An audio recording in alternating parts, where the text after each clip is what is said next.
Singapore, and a huge welcome to all of you joining us here at the OCBC Square. This is the opening ceremony for the 3x3 Asia Cup Singapore 2025.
Republic of China, Chinese Taipei, Guam, Hong Kong, China, India, Indonesia, Iran, Japan, Pakistan, Macau,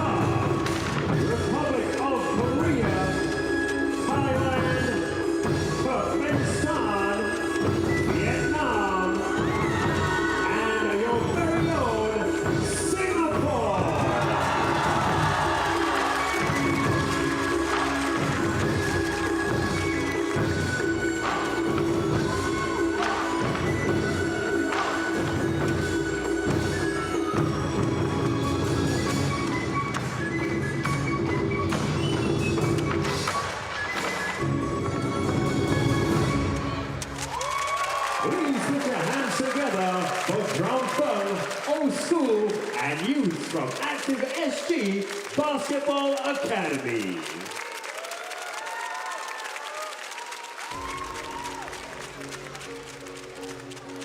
As the energy settles, let's take a moment to look back at the journey that brought us here. From unforgettable buzzer beaters to moments that brought nations to their feet. This is 4 years of 3x3 Asia Cup. Oh, what a shot indeed!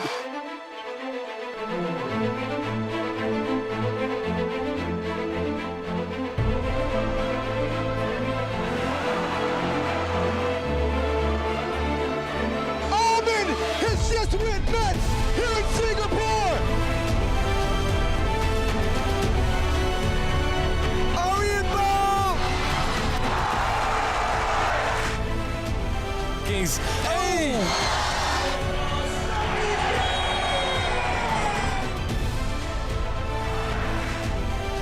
Aghajanpur for the win. Unbelievable. Ladies and gentlemen, please join me in welcoming to the court Mr. Kuan Yin Tong, Chairman of Sports Singapore, and Mr. Alex Sanchez, Managing Director of FIBA 3x3.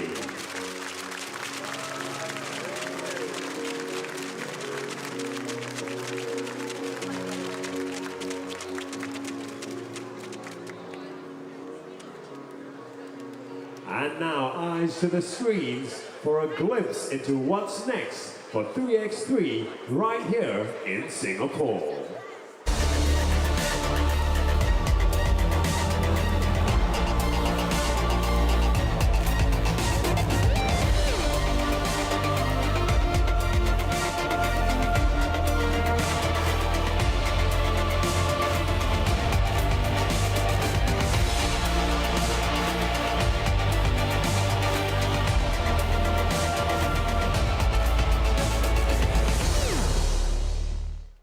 Fantastic news, Singapore 3x3 is here to stay. Asia Cup, World Cup qualifiers and the World Cup all coming to the Lion City.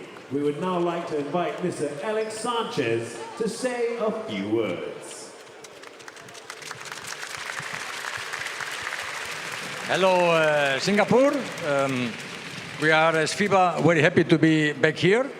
And obviously we need to thank Sports Singapore for hosting us here for the third or fourth year. For us, it's very important to be here because this is a hub, it's a world hub, and it allows us to showcase to the whole Asia and Pacific area what 3x3 is about. We are very happy also that next year we are going to have the World Cup qualifier in preparation to have a World Cup in 2027. That is, by the way, a qualification to LA 28.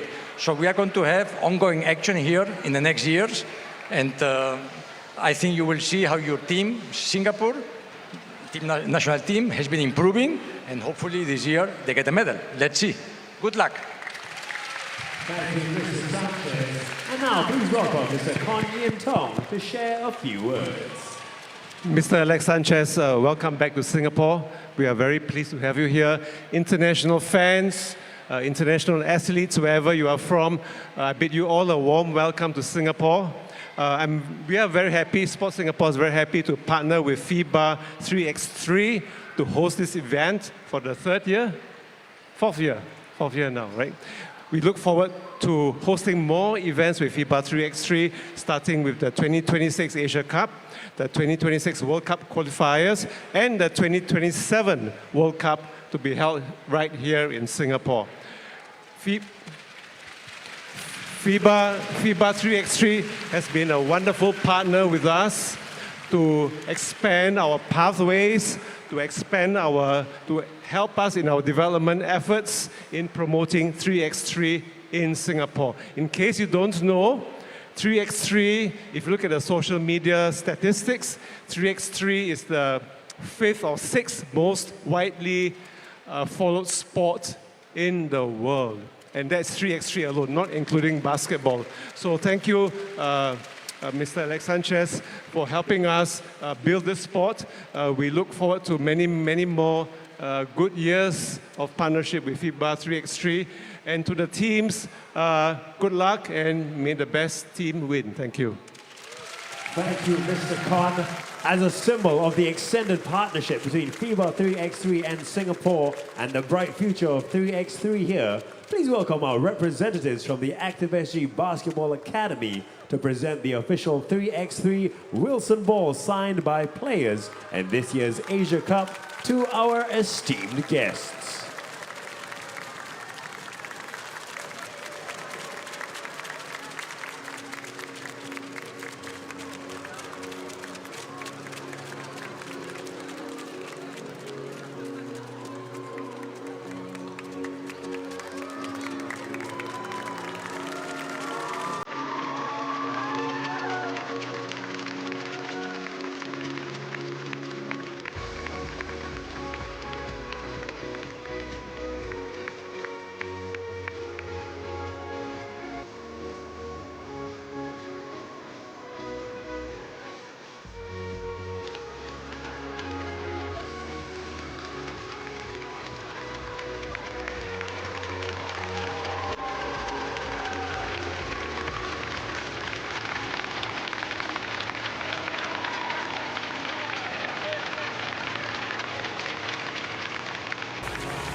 Thank you to our guests, Mr. Kon Yin Tong and Mr. Alex Sanchez, for gracing this ceremony, and a round of applause for our young ambassadors.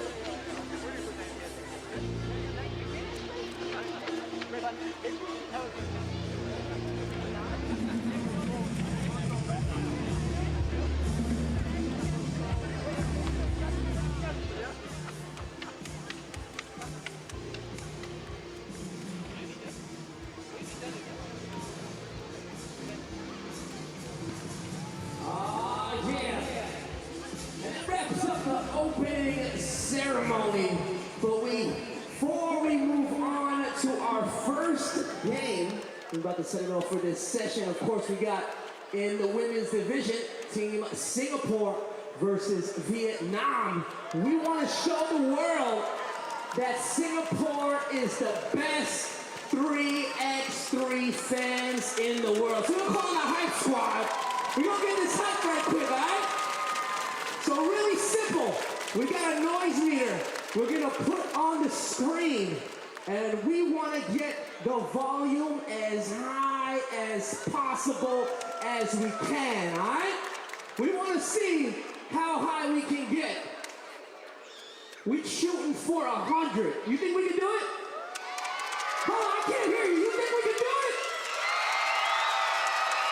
All right, let's go.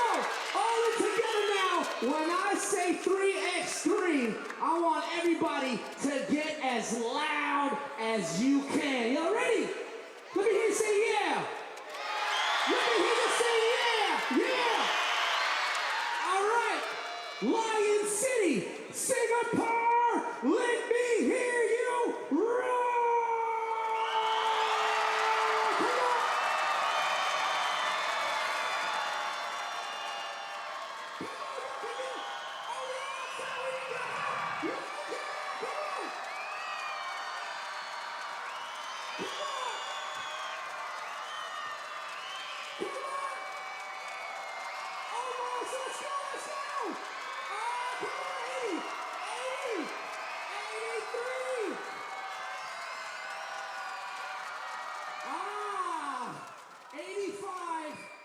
Come on. All right? So the bar is set. Don't worry, we're going to be doing it the next few days, and we're going to try to beat that 100. But Singapore, give yourselves a round of applause. Thank y'all for your energy. And we're about to set it off in a little bit with our first game for the next session. And we got, once again, in the women's division, Team Singapore versus Vietnam. Let's go.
All right, ladies and gentlemen, we're counting down the first game. Singapore taking on Vietnam. Don't forget to check out the fan zone here at FIBA 3x3 Asia Cup 2025. You get merchandise, take part in challenges, and stand to walk away with some super prizes. We've got the Give It a Shot Challenge. 60 seconds, score as many points as possible, and stand a chance to win a pair of air tickets sponsored by Air Asia. Then, of course, there's the merchandise booth. Get your hands on customizable event basketball jerseys and tees, event towels, and caps. Plus, we've got capsule collection of Sports Hub XD Art faculty merch that you need to get your hands on. There's also the Air Asia challenges. There's the hole in the wall challenge to taunt your body to fit within the cutout shape, as well as the buzzer beater sharpshooter challenge. Get mini basketballs into the targets and score as many points as possible in 50 seconds or with 10 balls, whichever comes first. That's all happening at the fan zone. If you turn your attention to the screen, we've got a QR code up there. We want you to take out your phone, scan it, click on the fan wall, and we want to see your pictures and messages up on the big screen right here at OCBC Square.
let's get down to business. Give you one more night at this. We've had a million nights just like this. So let's get down to business. Mama, please don't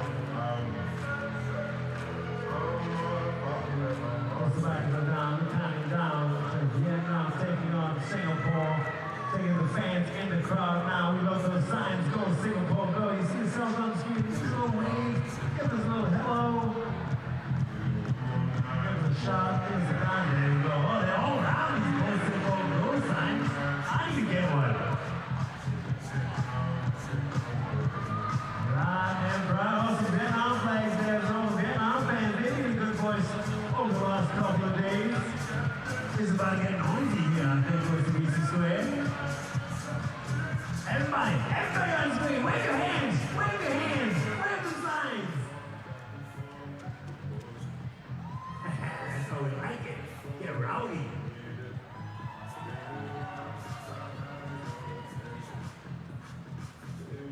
Oh, look at that. Families out. That's right, 3x3. Family friendly. Love it. The Hots. Everybody's in the Hots these days.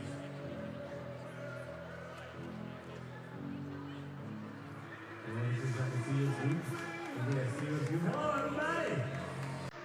What's good? Thumbs up. Yes, all right. He's doing well.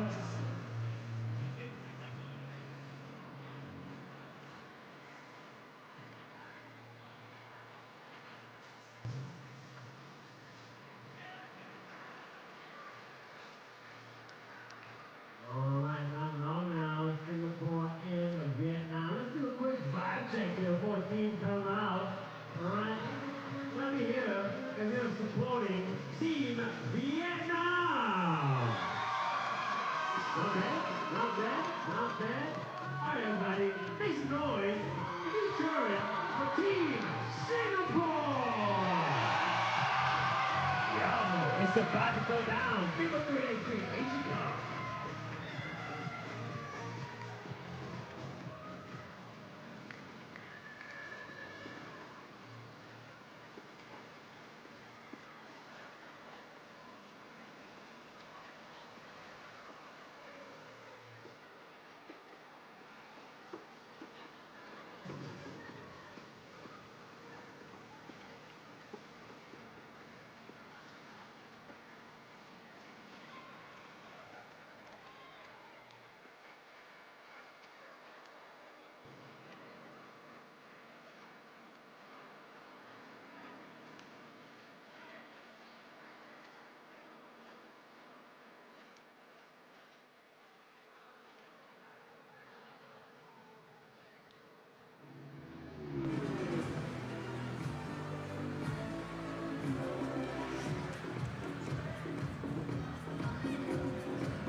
OCBC Square, first game of the evening session is Vietnam taking on Singapore. All right, I've been given the green light to go. So let's get back to the action. I hope that you enjoyed the session break.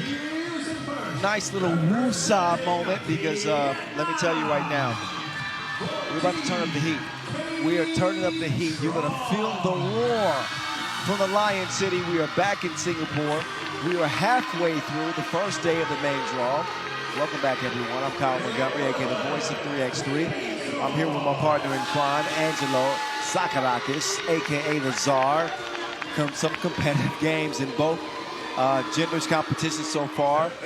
Women's pool A and C, men's pool B and D. We got 6 more games to go, and we will find out the first 2 teams for each gender's competition to lock down spots in the quarterfinals, which will begin on day number 5.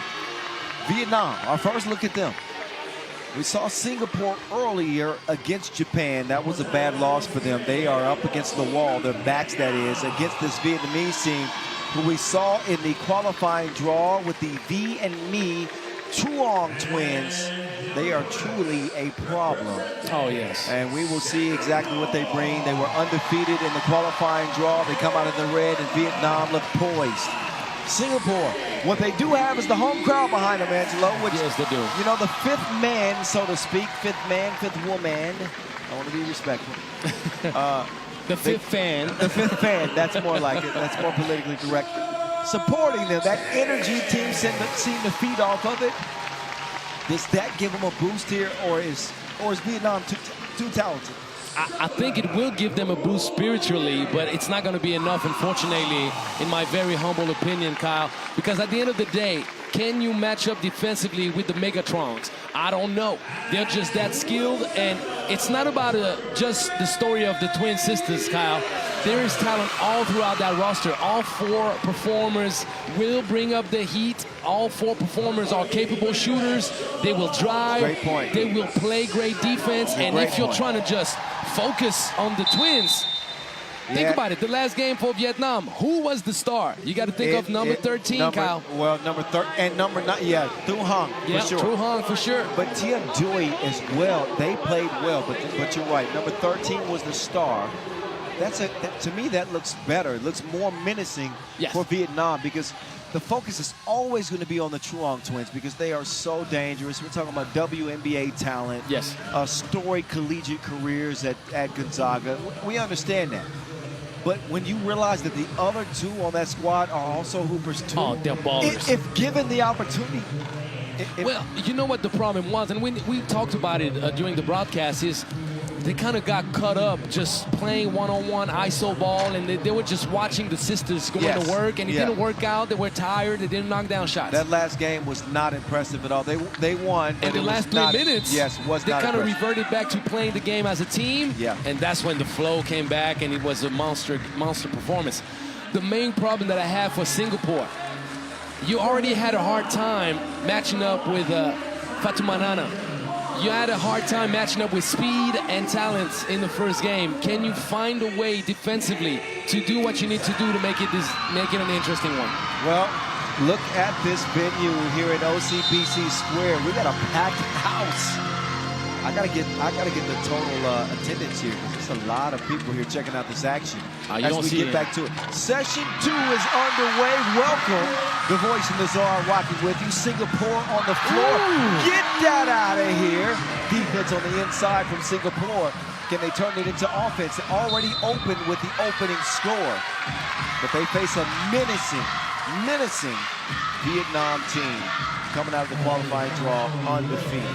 If you want to have any chance as Team Singapore, you need to literally let the horses go. Play freely, make good passes, be opportunistic, and believe in yourself, because here, it's going to be very, very soon that you're going to hear the Vietnamese fan going wild if you let and allow the twin sisters as the stars on that squad get going. You don't want to let them get loose. Right. It could be over very quickly. And again, we noticed right off the bat, we didn't know that there was WNBA talent with the twins and the collegiate history of both. Yes. But we noticed immediately, said, whoa, they're very rounded, very seasoned, very calm. The way they play is a little bit different. Right. When you have that caliber of talent, that echelon of talent, when they're clicking, I don't know if anybody beats them. When they're clicking, Singapore have to find some advantages. If they can build a big lead early and kind of get Vietnam uncomfortable, I think that's their best advantage. We'll see what happens. You know what you want to do? You want to make Vietnam doubt itself. You want to make Vietnam double guess its choices offensively. Kind of like what happened in the last game in the qualification draw. So the main aspect now is for Vietnam to not shoot itself in the foot. There you go, nice move, but you got to finish though. Yeah, off the mark, 1-0 it stays. Singapore, downhill attack. That foul is on the floor. It'll be the second on Vietnam, who are dazzling. A very focused defense, Kyle, can give a lot of trouble to this Vietnam team, but it requires 10 minutes of full focus. Full force, full steam ahead. Singapore, by the way, a direct qualifier as the host. Your 6 seed. Throw the seeds out of the window. We ain't growing nothing around here. There you go. You see, that's what you need to see more. That's what you need to see more for Team Vietnam. Just a little bit more patience initially. Get the ball moving around a little bit, collaborate, get some handoff action, two-lady action. You're going to have the nice reads from the Trong sisters, and then you become unpredictable. You put the defense on its heels, becomes another game. They're unpredictable. I couldn't resist it. No, you should have gave me, instead of the baseline, you should have gave me a womp, womp, womp. No, because you know I got your back. I'll go with you. Even when it ain't good. Yes, that's a foul. Contact on the way up for sure. Jermaine will draw it. Singapore, who had trouble with the Japanese speed in an opening main draw loss. Kyle, I don't remember. Did we paint the picture of what goes down with a win for Vietnam right now? They already punched their ticket to the quarterfinals. They would knock Singapore out officially of the tournament and already have the first goal accomplished. Chuang will have to try again after the one-legged fader missed. 2-ball on the way, off target. Keep an eye on the 2-point shooting for Singapore. It could make or break them. Good Look at that defense. Yeah, great defense. Too fast, but not furious enough. Yeah, not enough touch on the layup attempt as it goes begging. Jermaine. Oh, what a great first ain't asking for nothing but a bucket. I'll take that. 2-1 Singapore, trying to ride the wave of energy here at the OCBC Square to a victory in this 10-minute sprint to 21. Where are you going? Hey, I'll tell you one thing, Kyle. Singapore is in the just of things right now. They're doing things the way they're supposed to be competitive defensively. Still very early, 2.5 minutes into the game. Yeah, but you're paying attention to details, and the aggressiveness is remarkable. Yes. I do agree, even the foul is called there, even though a foul is called there.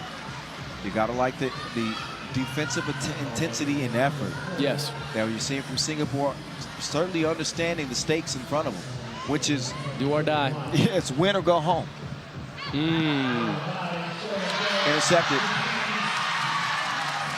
Lydia spins, finds the cutter, and it's in. Choi Ting Tang. Maybe a little overzealous trying to get that steal, as Singapore had to be very careful because that is the 5th foul, Angelo. 5th foul. And we haven't even reached the first media timeout. One more to give for Singapore. They lead it by 2, but the foul situation often has a huge impact late in the game. Yeah. That is a foul. No question about that. You want me to tell you something kind of funny? If you're looking at all aspects of this game, I've rarely seen Coach Lazic as animated on the sideline. He's all in. He wants his girls to perform. He wants to shock everyone, because that would be an upset win for sure. Vietnam goes in this game, even though they come out of the qualifying draw, they come out as favorites in this matchup. So Singapore competing to this level right now is already a big win, because when you remember the matchup with Japan, there was no game. Yeah. There was no competitiveness that was satisfactory if you're Singapore playing at home. But Yes. It is a response that is appropriate right now. A big win through 3 minutes. But there's so much time left in this game as Vietnam pull within 1. The little short J from Kaylin Thao V Chuong. One half of a dynamic duo, the twin sisters. I saw a cool thing on our Instagram, by the way. It's at FIBA 3x3. And they asked both twins the same questions. They said, hey, give us Nice. give us the pose. The pose is the same. Give us a number. A number 1 through 10. They picked the same number. So they are certainly in sync, right? The As connection twins is normally real. are. Yes, the connection is real. Singapore, however, do hold the lead right now. And Singapore is doing something really well. They're patient enough offensively to make the Vietnam defense break down. So they got some easy layups because of those collabs and the willingness to go about the screen and roll with the patience to maybe rescreen if necessary, and it's paying off right now. Kay Lee, the 2024 WNBA draft pick, is good at the line. Quick drive, aggressive, but comes up empty. 2 ball on the way. All in her face like Noxzema. Don't play around. When Kaylin Thao V puts that rock in the air, my goodness.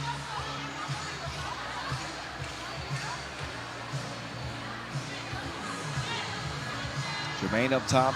She'll get the possession started for Singapore, who will have to match the firepower of the Vietnamese. They need to go back to that screen and roll action that made them very successful, but watch out, because the heat is about to be brought up. V to me to V. It's the sister assisting her. That's an assister. Jermaine, too long. I'm telling you, Kyle, if Singapore wants to keep scoring, they need to go about attacking through screen and rolls, fake handoff actions, and that kind of stuff. I'm gonna keep it a buck with you. I think that Singapore are gonna have a really difficult time winning this game. It's 8-4 right now. Unless they can catch fire from long range, I think that's the great equalizer in this matchup. I never know. Well, the fire is somewhere else right now. Forget everything I just said. Well, the fire is somewhere else, but if you give open shots, there you go. You see two-lady action? Yeah, broken up, It translates though. to positive things, Kyle. Yeah. You have to go there because right now, defensively, they're making a lot of mistakes covering the screen and roll. And if you get away from it, you get away from your best weapon offensively so far. Yeah, but KTVT came in there and broke it up. Leaves 3.5 seconds left. And, you know, while Singapore put forth a pretty good fight, that 2 would help. I just don't know if they have enough offense to match up with them. Individual talent matters. That's kicked out for a wide open shot. Guess what? All 4 of them can shoot that rock. All 4 of them. Was that Dai Tie Thi? That was Yun. Ah, okay, yep. That foul will be now the 8th on Singapore, so Kyle. It goes from bad to worse. Yeah, and the reminder is what? Team Vietnam, they got 4 ballers, all 4 of them. Let's not get caught up talking about the Twins too much, because at the end of the day, if the Twins defer a little bit more, that makes the team that much better. That much better. Think about it. Nguyen, she's a shooter. Let's not even talk about Hong Tuo. Hong Tuo has been really good, probably the best player in last game for Vietnam. So think about it. It goes up real fast the moment there is a flow in that offense. They're very wealthy when it comes to talent. Yes. And not many teams have the luxury to have that much talent where you can, it's eeny, meeny, miny, mo. You can pick one of the 4 and they all will give you buckets. They'll give you buckets like a long night at the bar. Do you understand what I mean by that? That's how dangerous this Vietnam team is. Yeah. But Singapore did a lot of good stuff, Kyle. The problem is they're going away from it. I don't want to hear it because it's 15-4 and it happened in a blink, literally. That's what happens when you play a very talented team. You know that. If you break down 1 second, you pay the price for it. Oh, look at the twins sharing the cookie. That one does not go down, but I don't know if I see this one going the limit. I really don't. It's 4 minutes to play. It's not going to go the limit, but look at the defense. This is more like the Vietnam team that we saw in the first 2 pool play games as opposed to the last. They let their foot off the gas, didn't play their best. But now they're in their groove pretty well. Look at that ball. Kept alive. Up fake. Fade away. No good that time. Move the ball around. Shoot some twos. Now. You got to pass that rock down low. I don't think you get. Oh, why'd you cross it like that? Why'd you see? Angelo, I know. Singapore, they're playing at home. Brother, trust me. You'd like to see this. You'd like to see the home team put forth a good fight, but sometimes you just have to face reality. Brother, trust me. This Vietnamese team. No, it's better. It's more talented, the better deeper. Team. I know. But forget about their last QD game. Forget about it. This is the team that is truly representing their capability. This is a runaway win. Oh, I am not denying that by any means. But I'm saying that Singapore is not keeping up with the game plan that made them competitive initially offensively. Because defensively they broke down. That's fine. Yes, There's too much talent but that was Japan. And Japan are dangerous, but I don't know if Japan are as dangerous as...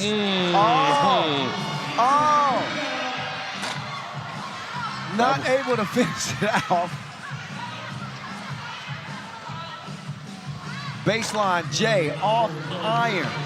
Singapore, if there's any hope for them to get back in this game, it has to start now. That won't help. 4 to shoot. This 2 would help if she can hit it. Oh, she draws the foul. Yep. Stops the clock. Stop the clock, so that... Kyle, I'm telling you, offensively, don't play one-on-one against more athletic and better defenders. You have to do what made you at least a factor in the game. Play that pick and roll action, go for the second collab, fake handoff, go back to the pick and roll. That's how you got wide open layups. But if you want to play one-on-one and chuck up deuces at the same rate than much better shooters, obviously you're going to give them wide open shots and you're going to suffer the consequences. I understand. I want you to look up a term called cognitive dissonance at the end of this game. That means when you're presented with undeniable truth in front of you, fail to accept reality. No, the reality is there. And I love Singapore. Incredible city. They're making strides, but they will not have any chance in this game. Vietnam is not slowing down, man. They got 4 points to go. Good effort for Singapore, but this year is not meant for them against this Vietnamese team. Light work. It's light.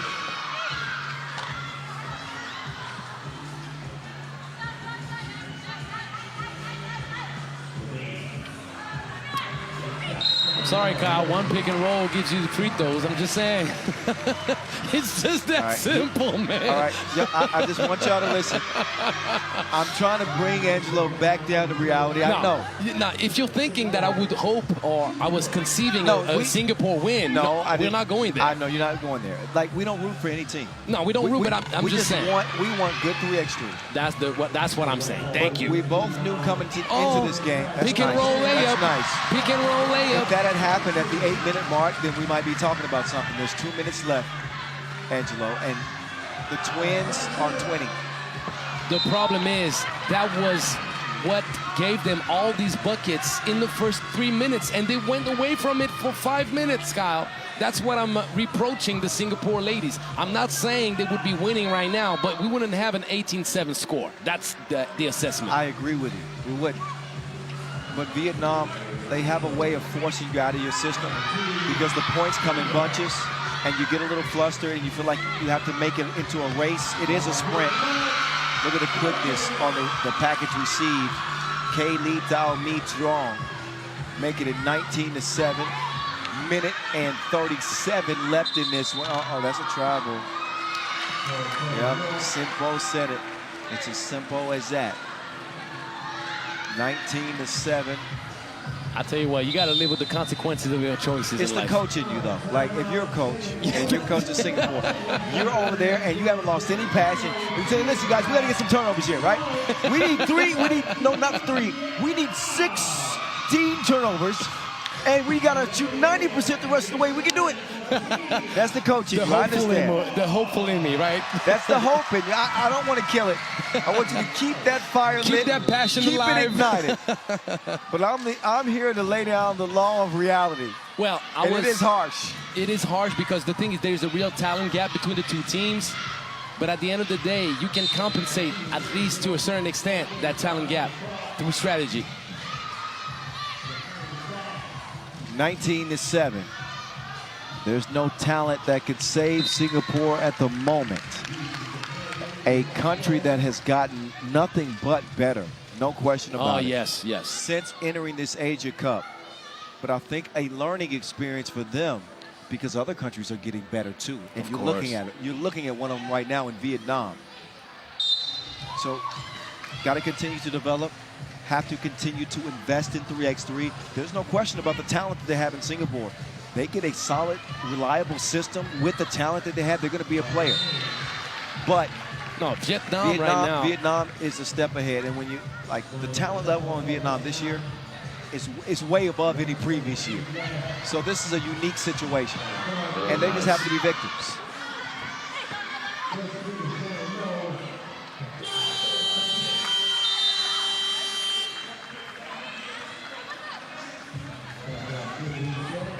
The ball did not touch the rim, Kyle?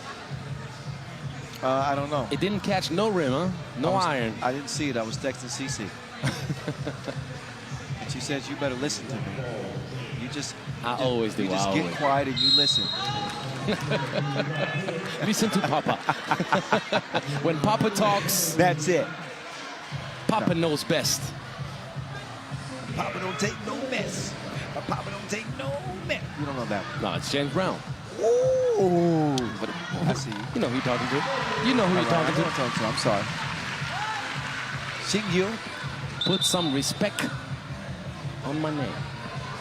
R-E-S-P-E-C-T. What means to me. And who is that? That's Aretha Franklin. You almost called her Aretha. No, I almost kicked you off the broadcast. I almost kicked you off the broadcast for that. Oh, watch your pockets or your purse. You have to understand, I got to make an effort to pronounce it properly. Ooh, step back, wanted some space in the relationship. Doesn't land it. Another try, and it's no good, and poked away. But 45 seconds remain in this one. We are well into the evening here of the first day of the main draw, by the way. So now the games that matter most, teams are trying to make it to the quarterfinals and compete for one of the top 3 positions. Great positioning on the rebound. But, stop and go to the post office, sister to sister. That connection only disrupted by a foul. That will put Kaylin Tao V. Chuang on the line. The former Gonzaga Tao me. Bulldog. Tao me. Tao me, that's what I said. It's Tao V. Listen, it's very hard to tell them apart. They look exactly the same. Plus numbers are similar. I think there's a term for that when they look at they're twins. Okay. Is that the actual term? What is that? Give the scientific term. You better do it quick because this free throw is going down. I'm expecting. Game over. Yeah. Okay. You didn't do it. They did do it. Another W. Vietnam continue to win. Here in Singapore, that ends the host chances of getting to the quarterfinals. Vietnam are locked in with their first W. They take it from the qualifying draw into the main draw. If they weren't circled on your scouting report before, you should probably do that. They're a tough team. Well, now they're playing for top seed. And we're going to find out real soon, aren't we? We will. That'll be figured out later in the day. I'm looking forward to this one. It's Japan and Vietnam as the second to last game of the day. Yeah. We get the men in Pool D coming up next. Vietnam and New Zealand. Our first look at the Tall Blacks. We saw Vietnam lose to Qatar earlier, so they'll be playing with a sense of urgency for sure. Enjoy the highlights of this one. We are 4 minutes away from check ball. Again, New Zealand, Vietnam, men's Pool D action on the way from Singapore.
Would you look at that skyline?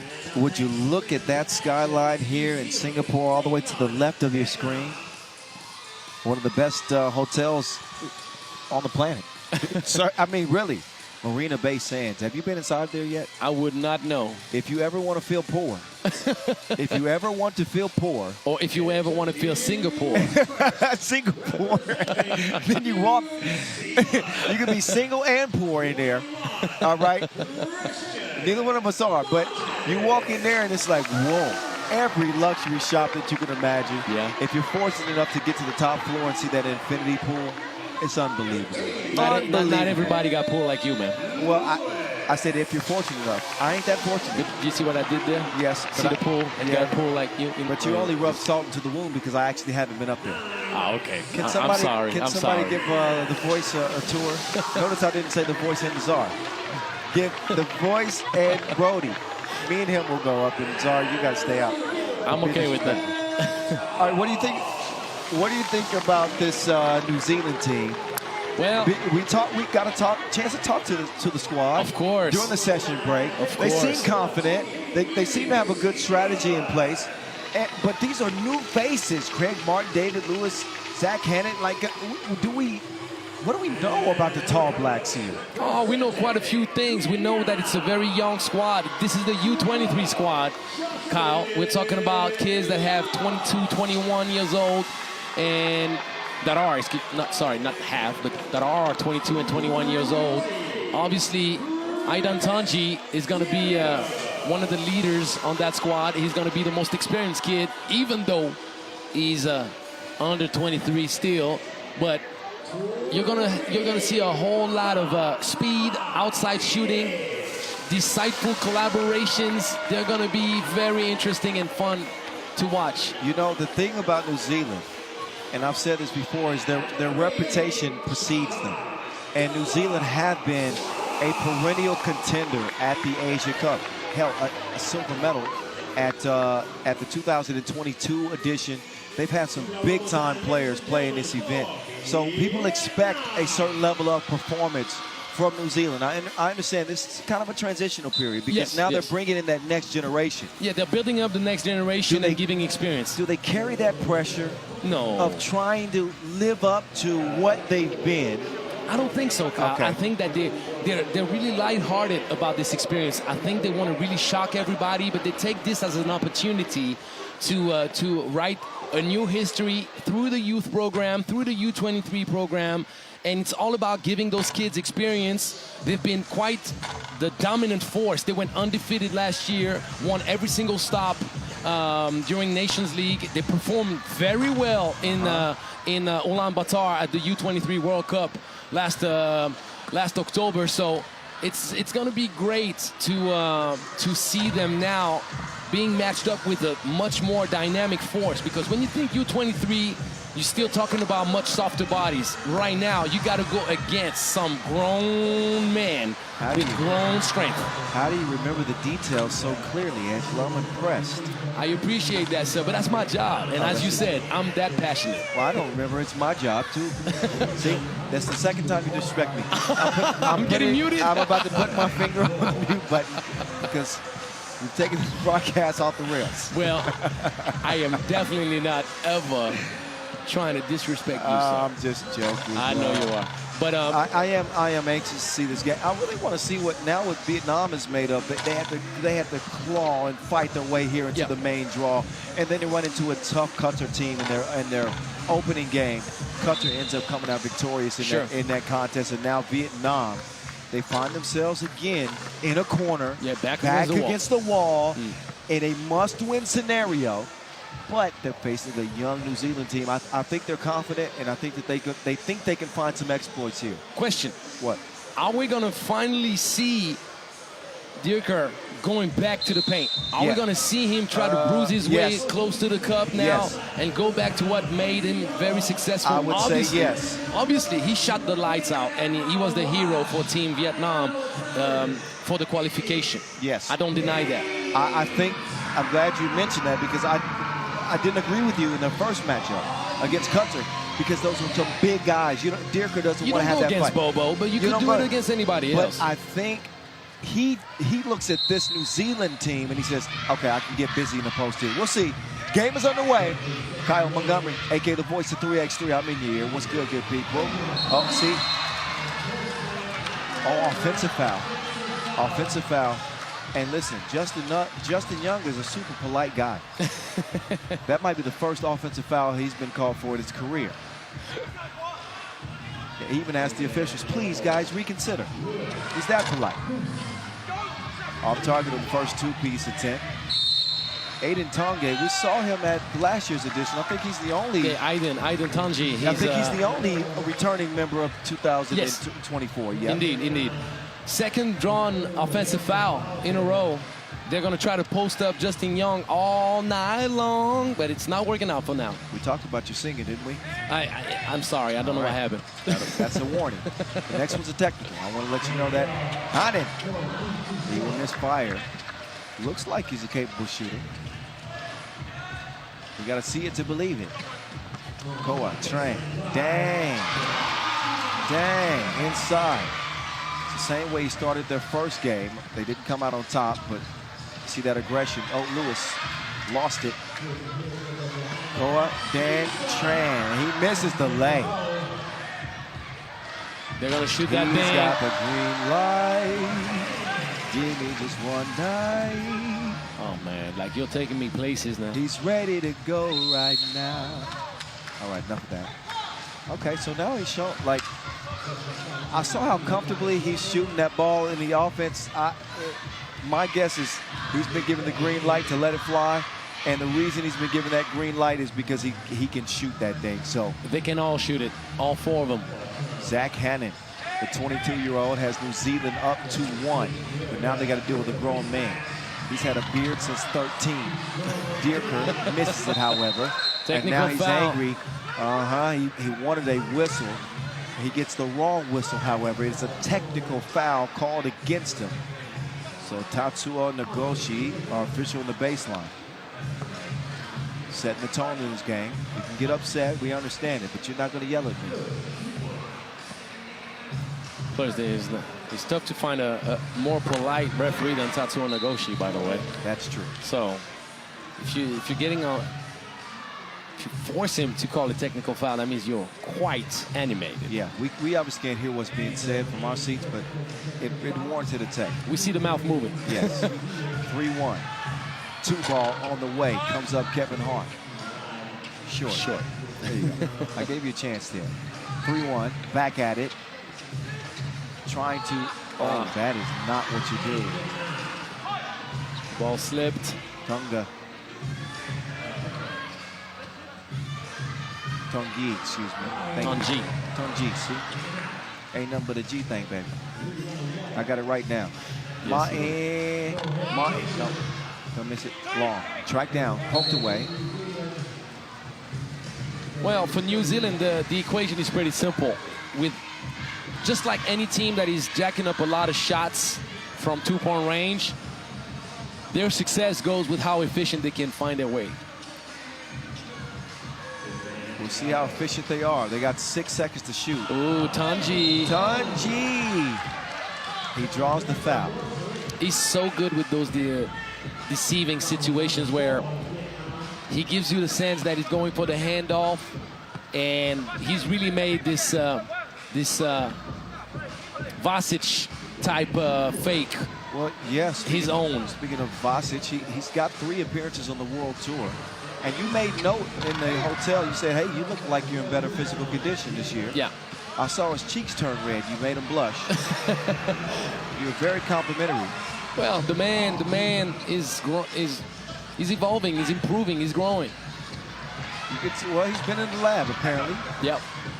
In terms of his physique and endurance. Yeah, and fitness level for sure. Uh-oh. Can he keep up with Dierker? Christopher.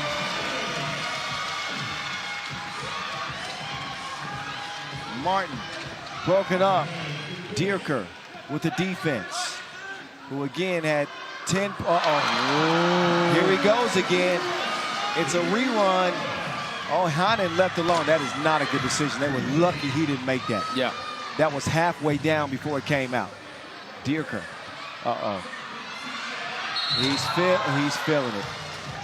Dierker, we thought he would attack more on the inside in this game, and he knocks down a 2. Now he draws a foul on another. And he's heading up to the line to shoot 2. That's a bit of a silly foul, because you're already forcing Dierker to take a step back shot, but giving him 2 free throws, making life easy. Ooh, what happened there? Oh, if he's going to pretend like it didn't happen, then we should too. It happened. It happened. Well, somebody close the window on the left-hand side, please. Hey, it ain't that windy out here, I'm going to be honest with you. Dierker's got to get himself together. Composure. We don't want to see any more free throws there. There's the right touch, and he knocks it down. But it's happened. You know, LeBron James has even airballed a free throw before. You know that, right? You do know that. I just want to let you know. Yeah, I do. Okay, so. But we're talking about LeBron James. It's the shooting mechanics need LeBron some has reviewing. done it, then any player in the world has the excuse. You airball a free throw. LeBron did it. Okay, forgive it. I've never airballed a free throw. Oh, look at you. Have you airballed a free throw? I mean, have you? I'm different though. Like, I mean, I don't even like to include myself in like those type of comparisons. I mean, I'm also a guy who's going 15 for 15 behind the arc, and I had 1 patch over an eye. And shooting with the offhand as well. Yeah, shooting with the offhand. I've done that. Off the dribble, the same. No, from the bench actually. You're him. 6'3". We kid. We're joking, obviously, having some fun. 6'3" contest. And that 2 is off the mark. Hanen. Nice kick out pass. With the miss. Lewis with the swish. So to Tui Lewis. Tough bucket. Hanen lets it go. You know, his misses are so close. Oh, Dierker. Christopher has it stolen away like Columbus. They don't discover it too. 7-5 contest. Vietnam in front. Up fake. Lewis. Yes, sirree. Great job. Great toughness, tenacity. Ooh. Poor Tron Dang trying to make something happen in the paint. It's poked away. Zachary Hanen, man, he's not giving up on the play, always keeps his hands active, and you gotta like what you're seeing from Team New Zealand. They're staying with it. Tall Blacks getting after it for sure. They trail it, however, by 1. They secure a spot in the quarterfinals if they're able to win. It would be a great accomplishment coming out alive in this group. A 5-minute and 50-second sprint. Whew. Narrow miss from deep from Don Trent. Tanguy, ooh, he got...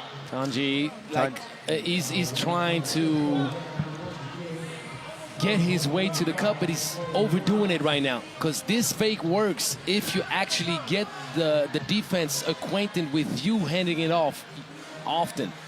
Right now, he's only going for the fake. He needs to collaborate a little bit more direct. Ooh, nice change of pace. No. Tanguy. Ain't nothing but a G thing.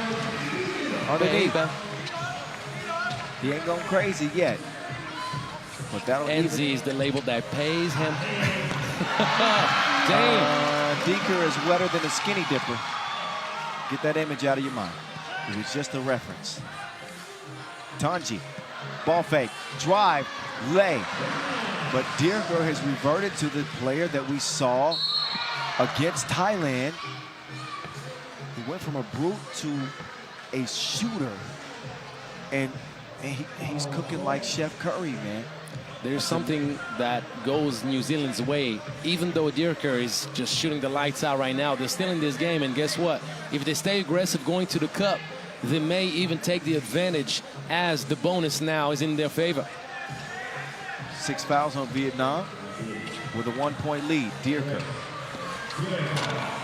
That time he'll miss it. They have that size on the inside still with Justin Young. Yeah.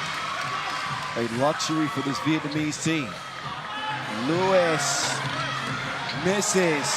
Tipped up and in. Hanen, right place, right time. New Zealand still has 3 fouls to give.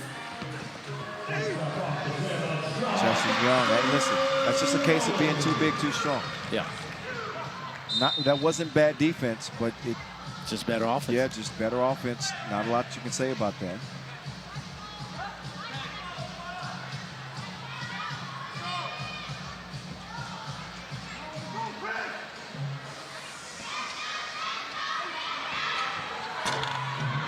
Just need to knock those down a little bit more.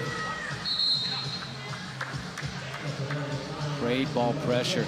Got the tall blacks of New Zealand matching up against Vietnam here in Pool D action as we have entered the second half of the day. Lewis gets it to fall. Big shot for him and a strong layup for Dierker. Swung over, nearly taken away. Don Tran gives it up. Christopher stepping back, missed it left. Tanguy out to Lewis. Lewis back down to the post office. Tanguy, he's got the size advantage. Spinning and winning. Finger licking good. That's barbecue chicken to the big fella who scores it underneath. Vietnam's 7th foul, so he'll get 2 free throws. Chance for a 3-point play here for the Tall Blacks as we enter a TV timeout. How about those young bucks holding their ground against a much more physical team? Justin Young, a man amongst boys. Obviously, Dierker, we know what he brings to the table. He's chosen right now to trying to utilize the flamethrower that he's used against Thailand. He's giving the advantage to Vietnam earlier on, but is it going to be enough, Kyle? I don't know. We find out. It does not get closer than this. It just doesn't. It's 12-12. We got 3:47 to go. Vietnam in the penalty. New Zealand comparatively only with 3 fouls. They played well on that end. Tanguy will misfire from the free throw line, but he's got another one in front of him. Left in a little bit sticky right there. A little bit stiff. The days of Dominique Kelman-Poto and that quartet is now 0 for 2. That could be hurtful. No more Ty Wynyard and the teams of the past. Well, for now. Well, yeah, okay. For now.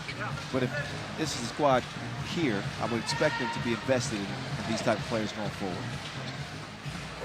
Anyway, 12-12. Tan Dinh, jab, and he missed it all. Whoa, stays alive. Good hands. Good hands there from Lewis. He's able to break that up. 3.5 to go. I got a sneaky suspicion that this game will be decided in the last 60 seconds. Understanding how important it is for Vietnam as their quarterfinal chances rest on the next 3.5 minutes of this game. New Zealand would still have another opportunity. Tanji doing a little too much. Yes. Little too much, little too much, little too much. I don't know that song. Dun, dun, dun, dun, dun, dun, dun, dun, dun, dun, dun. Oh, that's Luther Vandross. Never too much, never too much. Yeah, that's the one. It's your singing that threw me off. I'm sick. I'm sure. I mean, I will never compare. It might be good in France. Not even in France. Spin move. Oh, Good Young, no good. hands. 12-12. You're watching the 8th edition of the Asia Cup, ladies and gentlemen, and you're watching Martin miss. They get good shots. Yeah, they have. I think Dierker, I'd like to see Dierker post up one time. I know he's made a couple twos. He's going to force that one up. Can't get the offensive rebound. Lewis gets it back. Screen is set by Tanji. Lewis, two-piece. Boom! Big strike for the Tall Blacks. 2:42 to go.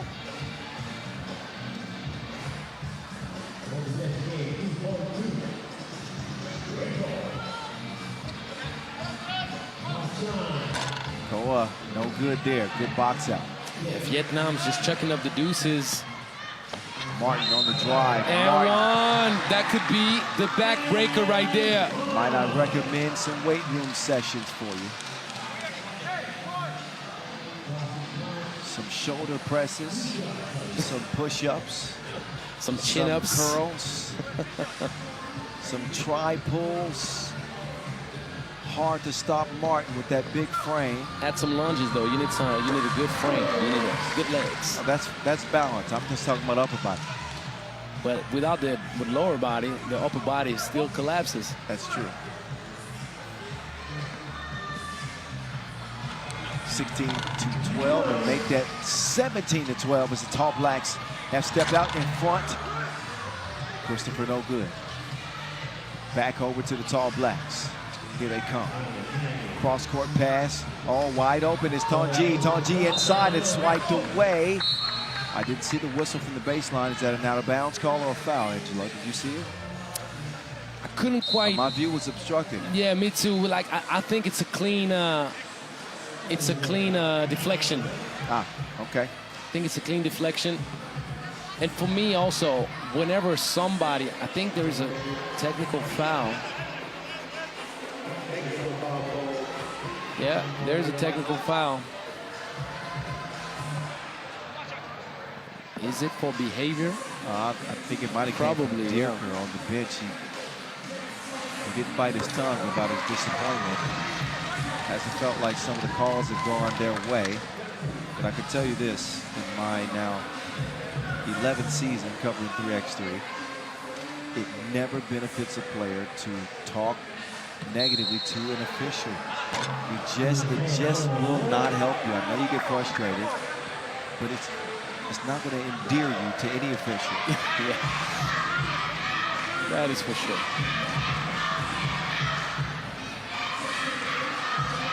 18-12. Noah Tran Dang misses. Loose ball. Who's going to go to? What a play by Martin. Out tied up. So smart play there for Vietnam as well, as they were tied up. And they will earn the possession back. 2 minutes to play. Not out of reach. I do want to say that. This one is not out of reach. But what? You got 19 fouls. So you can barely breathe on your opponent right now, because the double bonus is literally a death sentence for Vietnam. And the way they've played, they're relying too much on outside shooting, and that's the first time that they've brought the ball back in the paint in like how many minutes, Kyle? It's been a while, that's for sure. Lazy defense there, and Vietnam can't afford it. Oh, that'll cost them. That'll cost the Tall Blacks 2. Give the ball inside to Tanji and let Tanji go to work. Yes, with the foul situation, they Thank you. cannot afford the foul. Vietnam, that is, it would be the double penalty for them. So point game, Tall Blacks, and you know who can afford the foul? That would be New Zealand. One more. They got one more to give too. So this very much looks like a New Zealand victory. All they need is 1 point or hold off the final 90 seconds of this game, and they will be quarterfinal bound. So Vietnam, their sun run, so to speak, coming out of the QD, and an emotional win over Thailand to get here, it could all be for naught. So it's very likely coming to an end right here, right now. First a loss to Qatar, and now a very likely loss to New Zealand. Well, you got to give props to the work from Pete Van Hasselt, man, the head coach for Team New Zealand, coming out with a young squad and on the verge of knocking Vietnam out of the tournament and punching its ticket to the quarterfinals right away. That would be a great accomplishment. No, for sure. Doing a great job. He's the shortest of the Tall Blacks. I do want to make sure that's right. It's the brain power and the strategy that's devised that they've been able to employ. And again, 1 bucket away from victory. Mathematically, it's still possible, but a lot of things are going against Vietnam right now. New Zealand will still have 1 more game left against Qatar. It'll be against 2 teams that obviously will be in the quarterfinals, but seeding will matter. I'm not sure that's the shot. Well, I'm not sure that's the shot you draw up. That's not, but he had to take it either way. Sure, I get it.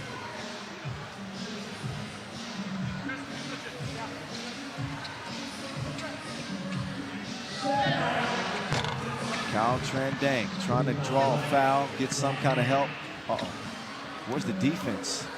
Ooh, that's a foul for sure. Yeah, no question That's about a cheap it. shot. Easy whistle. I wonder why Heinen did not go to the cup. Technical foul for Dierker. It's the second time that Dierker has let his emotions get a hold of him.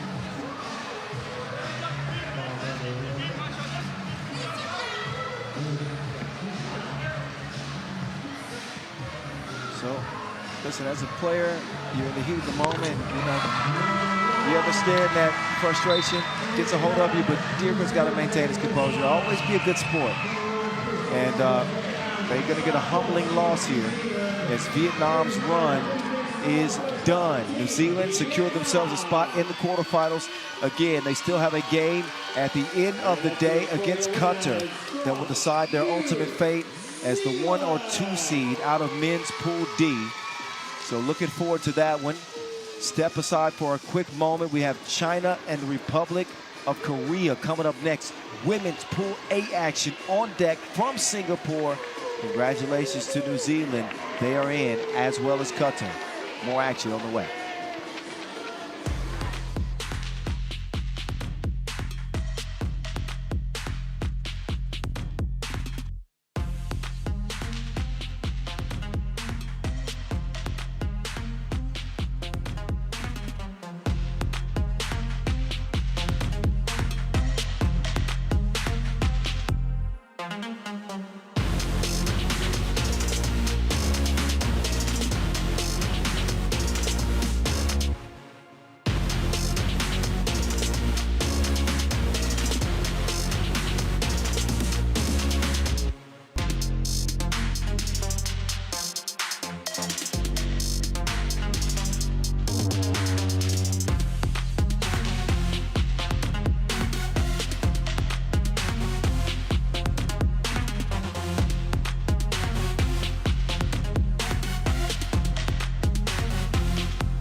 Women Pool A.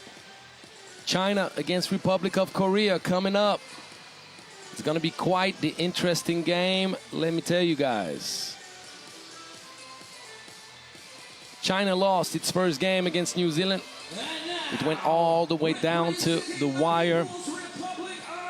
And Republic of Korea took care of business in their first game in the main draw action. New Zealand playing with only 3 players. Smiler being out, making sure that whatever hit she received in the first game is not going to be aggravated playing in the second game in the same day.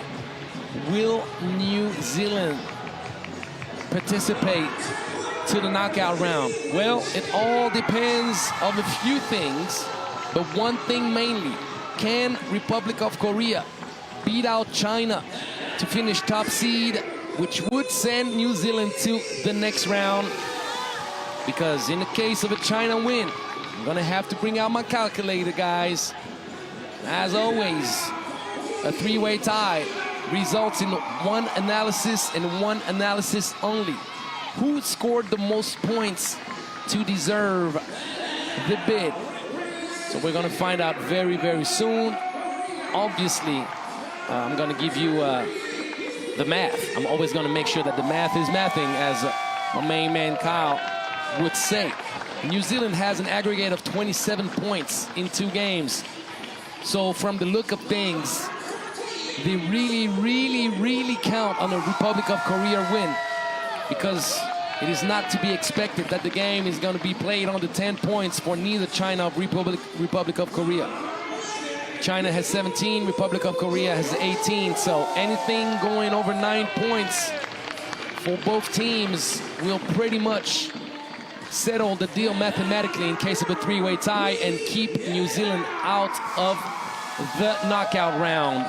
So China needs the win desperately. Will they finish first or second seed in case of a win? It's all about the math then, but I tell you what, as the first seed, China winning by 1 would be enough.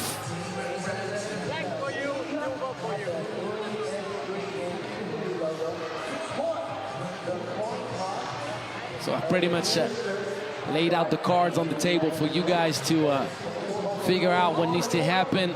Who are you rooting for? Let us know in the comment section. I hope you're doing all well. Angelo Zagorakis, aka the Czar, here for your service. It's nighttime out here in Singapore. The lights are bright. The court is lit. Republic of Korea doesn't have much pressure in this matchup. China does. A loss means 0-2 record, and there won't be tomorrow to make up for it. Zhu has been quite dominating for China. Her inside presence has been quite impressive. But if you think of Korea,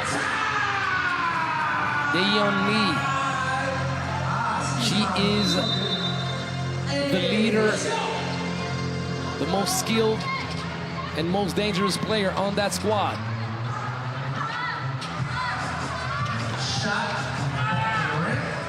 Ball will return.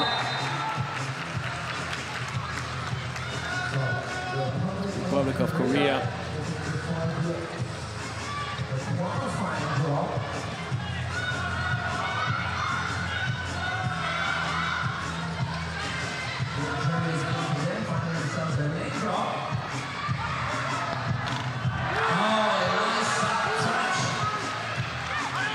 Korea, it's on the board, but watch out, don't leave Hugh open.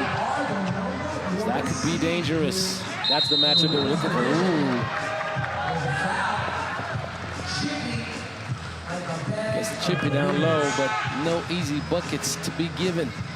And if you fight for position, obviously, sometimes you're gonna end up with your butt on the floor. It's the way it is. Nothing for free out here. Take the foul drawn. And Lee will have a free throw to try to tie things up 2-1 apiece. Welcome back, sir. Thank you. Charge me a tardy, but this cold water takes a toll on you after a while. Thank you. And I'm sure you've already talked about the stakes of this contest. Oh, I get the whole map. All right, well, if the Republic of Korea somehow can get a win here, you know the Tall Ferns are watching this one very closely. Oh, yes, they're hoping for a Korea win. No questions. They've never cheered for the Republic of Korea. She did not clear. She better kick it out. No, you don't do it. She did it. She did it. Was not cleared, and in case you're unfamiliar with that rule, you must step beyond the two-point arc with 1 foot fully.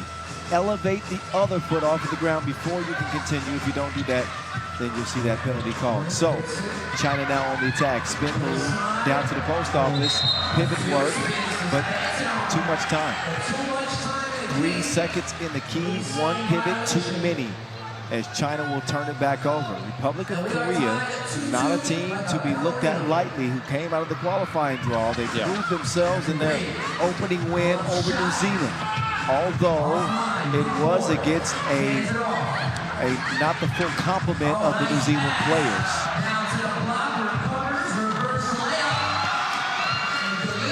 So the score underneath will advance China's lead to 3-2. Hey, hey now.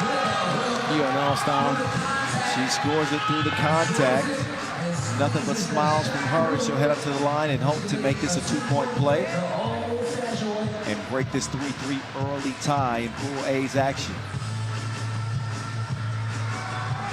Free throw, a little strong. Offensive rebound, however. Goes to the Republic of Korea. The layup attempt, no good. Another offensive board. Stays alive, but ends up in China's possession. Lee swings it. Back over to Lee. Decides to chunk the deuces. Probably should have thought that over. I know the shot clock was a factor there with just a few seconds left. But the fourth shot out of bounds and over to the Republic of Korea, who did very well win this game. I think if they employ the same strategy that they used against New Zealand, then, and that's the playbook, Angelo. Yeah. Beat them off the dribble. Use your speed as your greatest resource against the larger team. Right. Although China do have a sub, so they won't be as fatigued, I don't think, but we'll see. Just at the tip of the iceberg for this one, 2 minutes in. And a 1-point advantage, not for long. Not for long. Zhao, easy inside. When you got Zhou in the paint, a lot of things open up for you. And that was a great composure play. Get the opponent off her feet, stay patient, use the glass. And the game is picking up now. Both teams are figuring a few things out offensively. I think that obviously Zhao is going to be the key to China's offense. She heard you. Yeah, she's the most dominant player inside. Outside, she hasn't proved that yet. Recovered and scored anyway.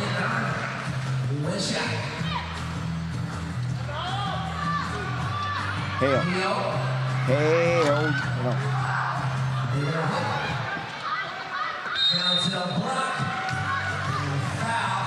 Got a whistle, and we're into our first media timeout.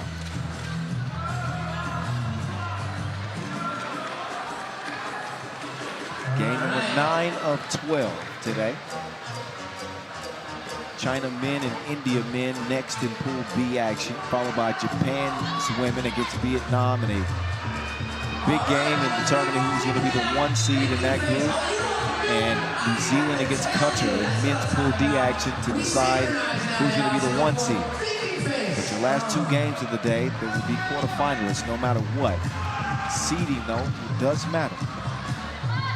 It's crucial to New Zealand, China, and the Republic of Korea. The outcome of this one, wide open shooter. Cash me outside, how about that? That's a big bucket right there. China taking a 3-point lead. Also, Republic of Korea getting closer to foul trouble. Got called slipping. That'll cost them a possession. Back over to Team China. 2022 Asia Cup winners, champions.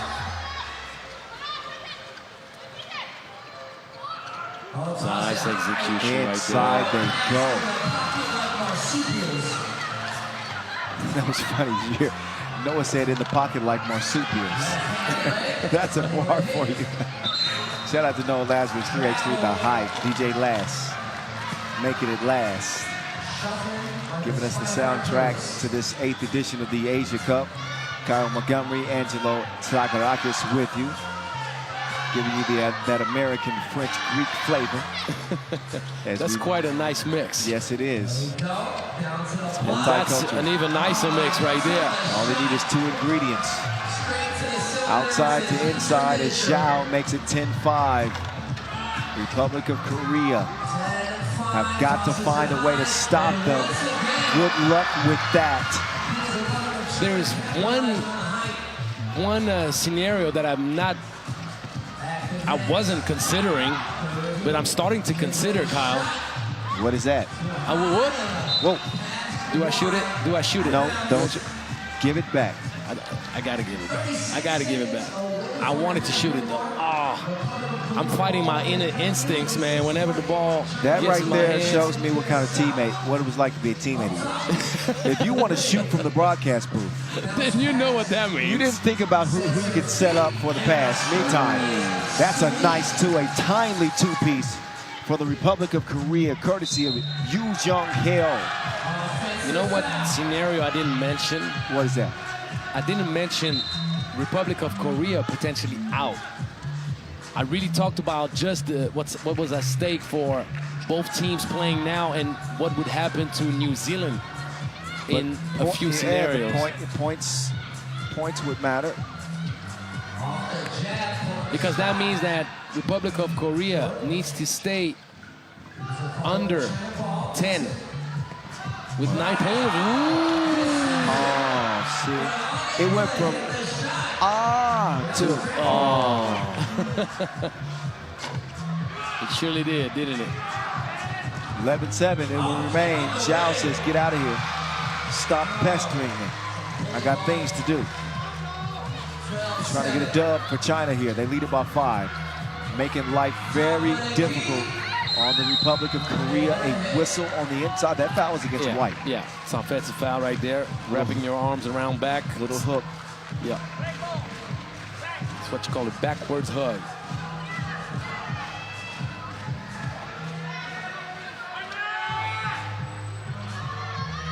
Past the midway point. Hale. That first step was blazing. She gave him the Jimmy Butler. But credit the recovery defense. Yeah, you have to. Usually that's a layup guaranteed. Gave her that Jimmy Butler double shimmy. Well, love that first jab. De Leon sets it up underneath, step through, left attempt from Song. Not good.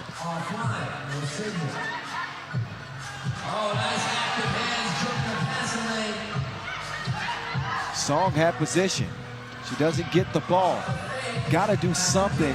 And Republic of Korea, this is not a good possession. Not a good possession at all. But China playing tough. Poked away. Lead 2 is too strong. Now it's time for a media timeout. China feeling comfortable. They lost their opener to New Zealand. And they have victory in their sights with a 5-point lead, doing a lot of things that lend themselves to a victory. Finding open players in the post. And while the Republic of Korea have been able to put pressure on them with their dribble drive, the size of China has given them the advantage 12-7 as we get back to it. 3:56 left on the game clock. Pool A competition from Singapore. Song. Not happening. Republic of Korea is not in the clear yet, Kyle. They're not in the clear. They got to score 10 points for them to be able to mathematically put New Zealand behind. China has already done so. China's added to that lead as well. So now you, Lee, spin move. She brought more moves than two-man in a truck. Had them all before that bucket. Lee, eyeing a 2. Early in the shot clock. Not the best possession for China. With a 5-point lead, Republic of Korea, as Angelo said, needs 2 points away. Needs 10 points. Yeah, 2 points away, and New Zealand is officially out. Even in a loss. Yes. Oh, so the record skipped.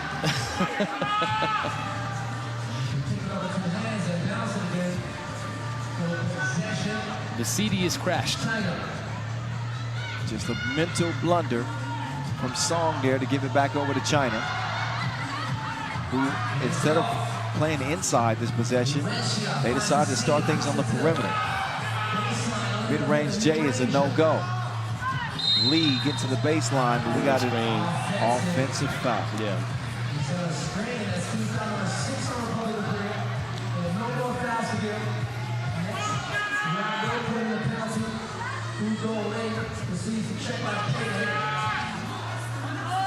Who? Oh, nice drop step. Strong move for the big on the inside. Yeah, plus you know Republic of Korea cannot commit another foul. So that was Min-Young Zhao. No surprise. She's been so impressive on the day. Even in that loss to New Zealand, she was the standout player for China.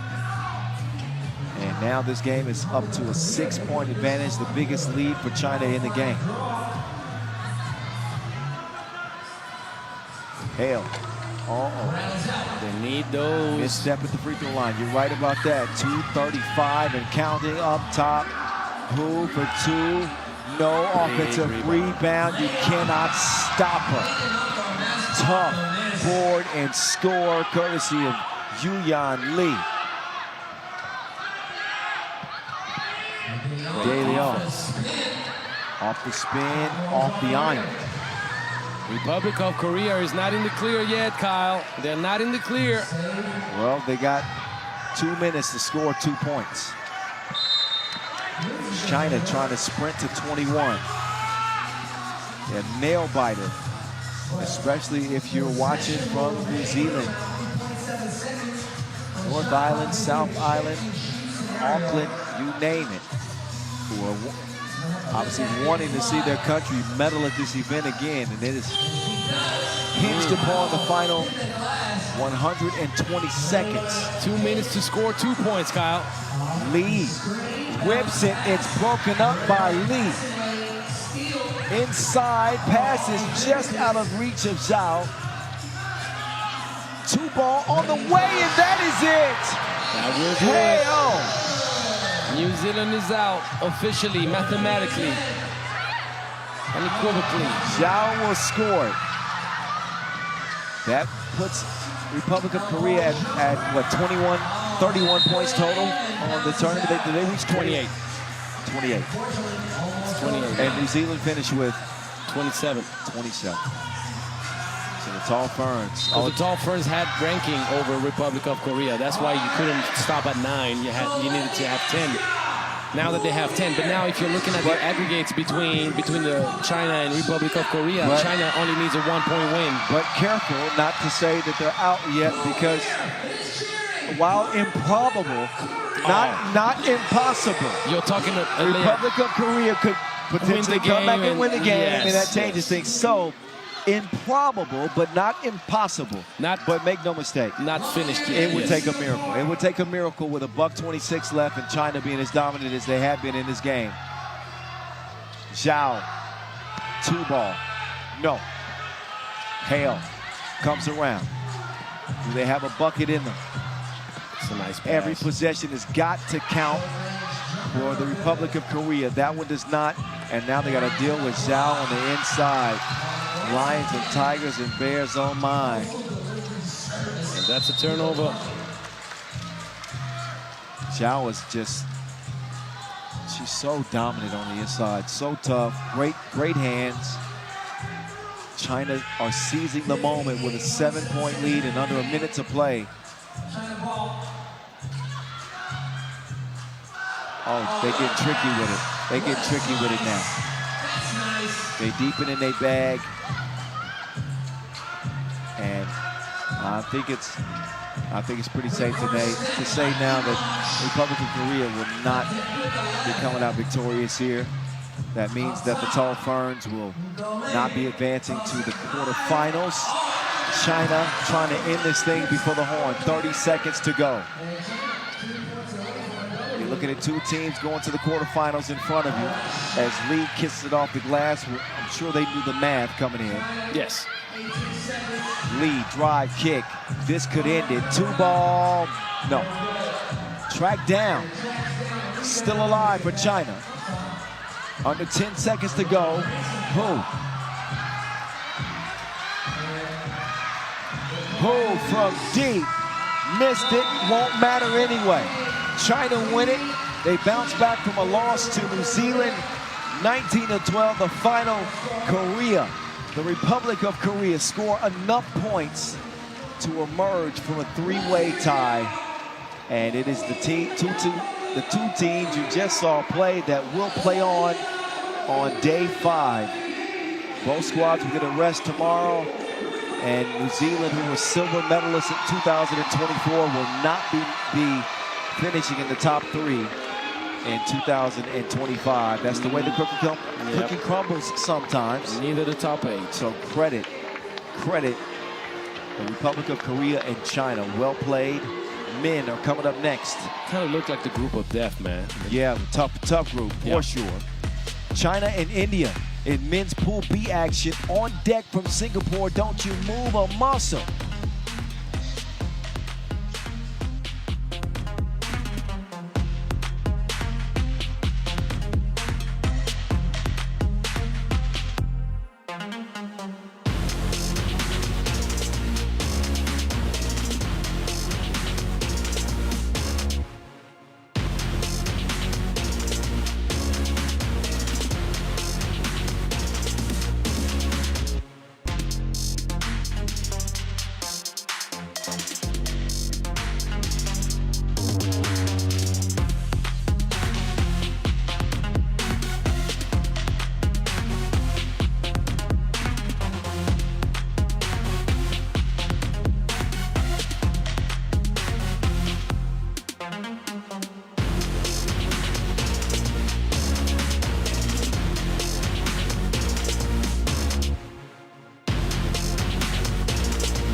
Alrighty, here is Pool A standings. That is how it panned out. Great math work from Angelo Zagarakis. You can thank his mom for that, who was a mathematician. And he had the numbers figured out for us before we went to the final horn there. And that's how it panned out. New Zealand on the outside looking in for the women. That is, the men have secured their spot. So New Zealand will be represented in the quarterfinals. Both of these countries also will be represented in the quarters. China and India, who both were able to get past Chinese Taipei in their opening games. This will decide the #1 seed out of the group. The top seed from B will play the #2 from D. The #1 from D will play the #2 from B. That's what matters. Correct. We'll see those teams in action, by the way, tomorrow. A and C in action today for the women. B and D in action for the women. I know it's a lot of letters for y'all to keep up with, but don't worry. We're going to sort it all out for y'all. We're going to sort it all out for you. So India and China, two major nations on a global stage, particularly when it comes to technology. Yeah. They will clash here in a 10-minute sprint that won't dictate whether or not they play on, but will dictate who they will face in the quarterfinals. So it has importance. Harsh Dagar joining the crew with Kushal Singh, Pranav Prince, and Arvind Muthu, who was the star. Yeah, he was the main. He took over for him in that opening win against Chinese Taipei. He was the main performer, the MVP. He's the man who provided the light at the end of the tunnel in the tough matchup where India had a hard time to figure things out and come up with the right schemes offensively to propel themselves to a victory. But the moment they put Muthu with the rock in his hands, a lot of good things went down. He found a way to give them their confidence and their swagger back. That's right, interchangeable parts. Interchangeable parts is the ideal situation on a 3x3 team because your star player is not always going to have it going. Your number 2 may not always have it going, but when you have a number 3 that could be a number 1, man, you're going to win a lot of games that way because you got so many players that you can rely on. And I would argue that India even have a top 4. China, a well-balanced team, well-coached team who are trying to make their way back onto the podium. They don't want bronze this time. They want to get the precious medal. You know the price of gold these days? Well, actually, let me correct myself. No medal is being handed out. I want to say that. It's first, second, or third place. No medals, so I've been saying that wrong. My apologies. Details matter. Details do matter. Thank you, Ray, for getting me in order on that. Is it already the third to last game of the day? Here you go, counting games again. I'm not. I'm actually sad. I don't want it to stop. I don't want it to stop. It won't stop. I want to make it last forever. Make it last. Muthu gets India on the board. Who else? The man picking up where he left off. Guo sees the green light to release it. He will misfire, however. Cleared left. Up top, Muthu to the crib. This kid is special. And it ain't just his mama saying it. I'm saying it too. Muthu has become the star of the show. Behind the back now, he's just showing out. Prince could not cap a beautiful pass. I like the unselfish spirit, but get that bucket. If you have the opportunity for the layup, just score.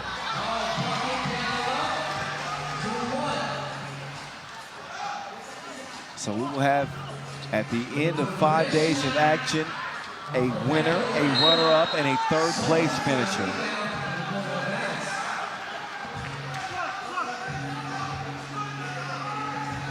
We are 1 minute into this game. Somebody's got to lose. The 1 seed will belong to one of these teams. Ooh, put it in the blender. That's a deadly cocktail on the block. 2-2. Dagar, jab step. Oh my goodness, he left him like a bad relationship. It's just not working out between us. Oh, and the thing is this also, on the catch, he went on the right left, establishing the pivot foot.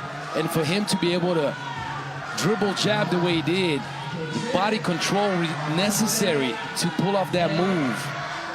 I think quite impressive. I think the quickness of India and the length of India is going to pose a problem for China in the game. I'm not saying that one team is going to win, but I do think that India's attributes, they can utilize them in a fashion in a way that China cannot. That's all I'm going to say.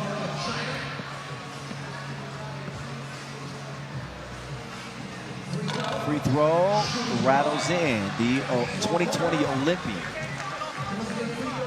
Yan Peng, who played on that 2020 Tokyo Olympics China roster, will shoot a second of 2 and knock it down and put China up 4-3. Close game early, as you would expect. Prince trying to provide another bucket. He can't do it. Loose ball lands in Harsh Dagar's hands. He gives it over to Prince. Prince streaking through the paint, but wait a minute. He took an extra step in the process. I was expecting a kick-out pass from Prince. He's been so good dishing out the ball. And when you have Mutu playing with as much inspiration as he has since starting the main draw, you might want to give him the rock. Not a bad idea.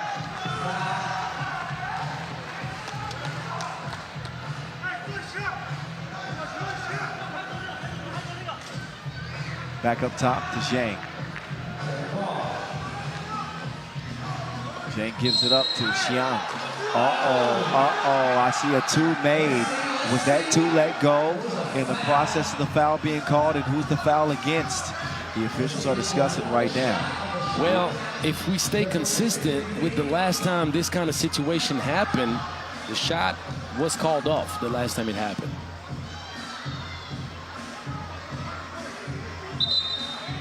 But they're going to check the timing. That's the right thing to do. To me, the timing is really simultaneous. I think the bucket counts.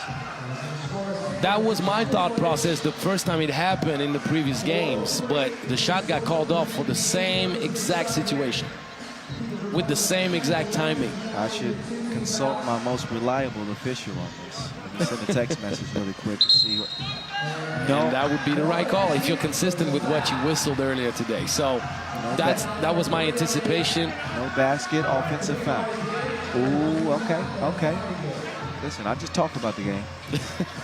You do more than that, brother. No, the officials, man, that's a tough job. Zhang lets it fly. Lands in the hands of Yan Peng. Xiang on the drive. He is hacked by Dagar. He won't get continuation. I know that one.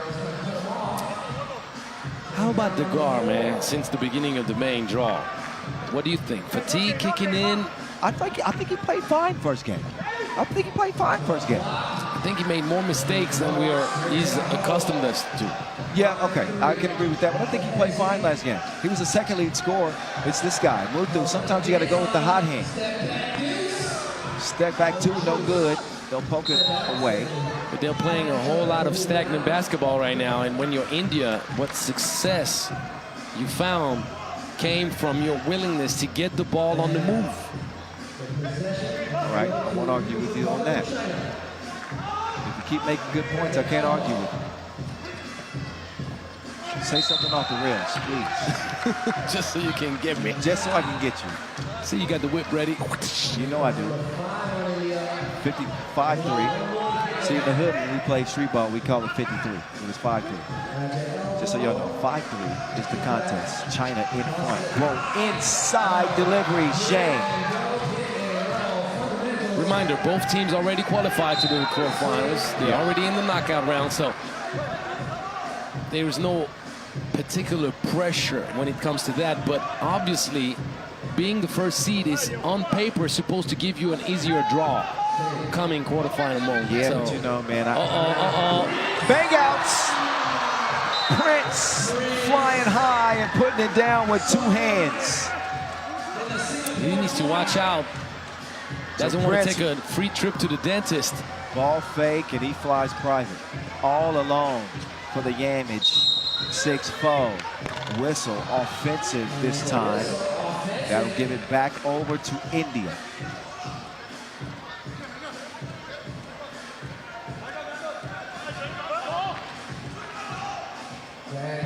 Take it. There he is. Dagar finds the touch.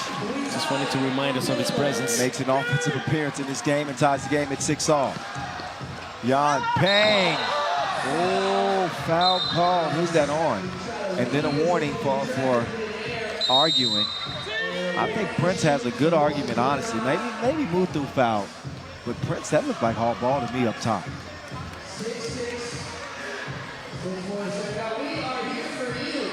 You wouldn't agree? I need to see it again. All right. I need to see it again. We got men's Pool B action.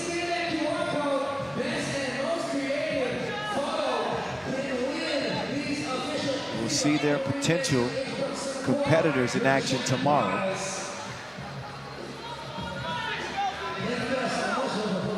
India now needs to watch out. Already 16 fouls, Kyle. Could be dangerous.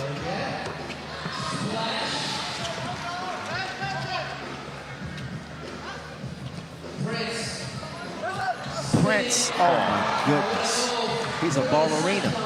Did you see that pirouette? I surely did. And I see also the George Gerving touch at the end. And the length disrupts the pass. Back to Prince. The guard is so smart. Prince getting some space. Does he travel first? Yeah, he did. Yes, he did. Slip and slide a little bit, but the guard is he has really picked up on those subtleties with the game of 3x3, which is project yourself right away into the offense whenever you make a stop defensively. So if you're recovering possession, you're trying to make sure that you always have that awareness of where my teammate could potentially be. Can I get a quick bucket? Can I get a wide open shot? Because you don't want to work harder than you need to try to put the round thing in the round thing, as someone that I really like says. That sounds like a pretty silly statement. Who would say round? That's just so lame. The round thing in the round thing? Yeah, I don't like it at all. Yeah, I know. You better check up with Kyle Montgomery about that one. Jane can't put the round thing in the round thing. This time he does. 8-7. Muthu, jab step to the baseline. Degad. He was tippy-toeing on the baseline. He steps on the line, however, which is a turnover. So we'll know half of the quarterfinal matchups by the end of business today.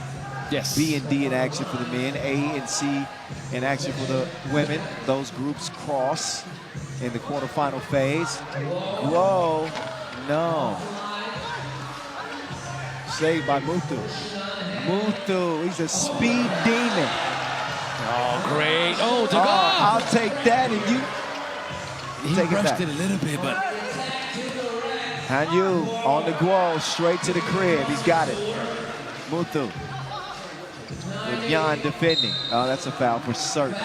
Only the fourth on China. I like Muthu Krishnan really.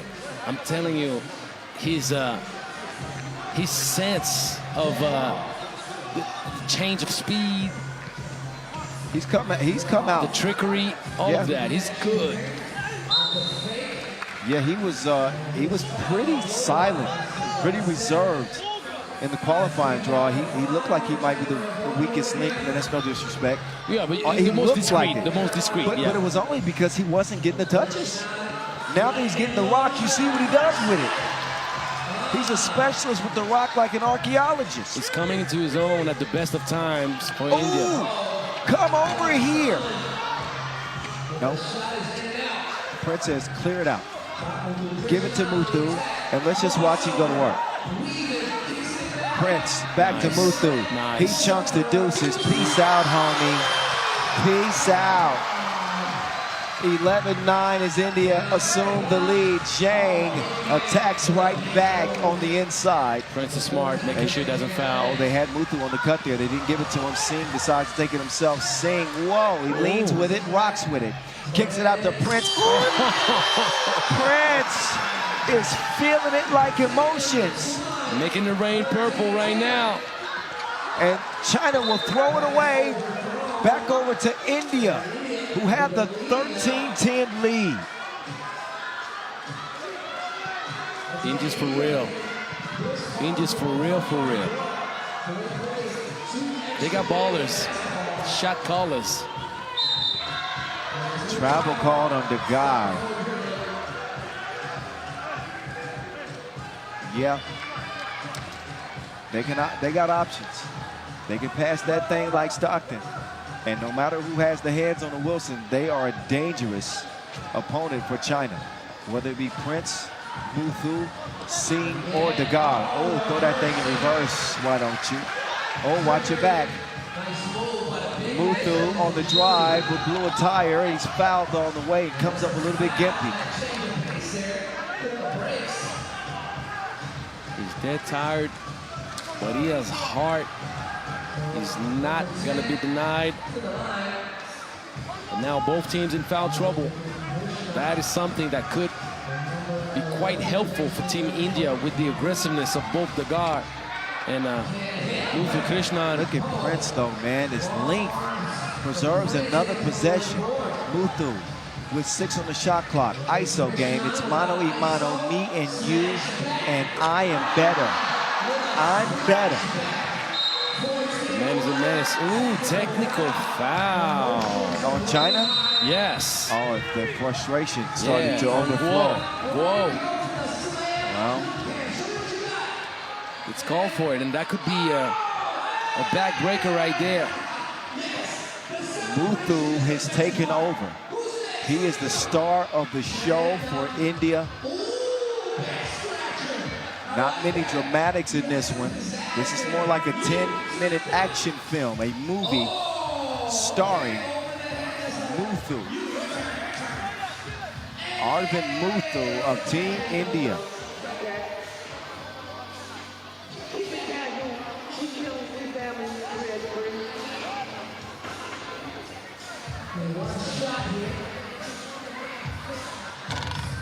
Oh, misses that.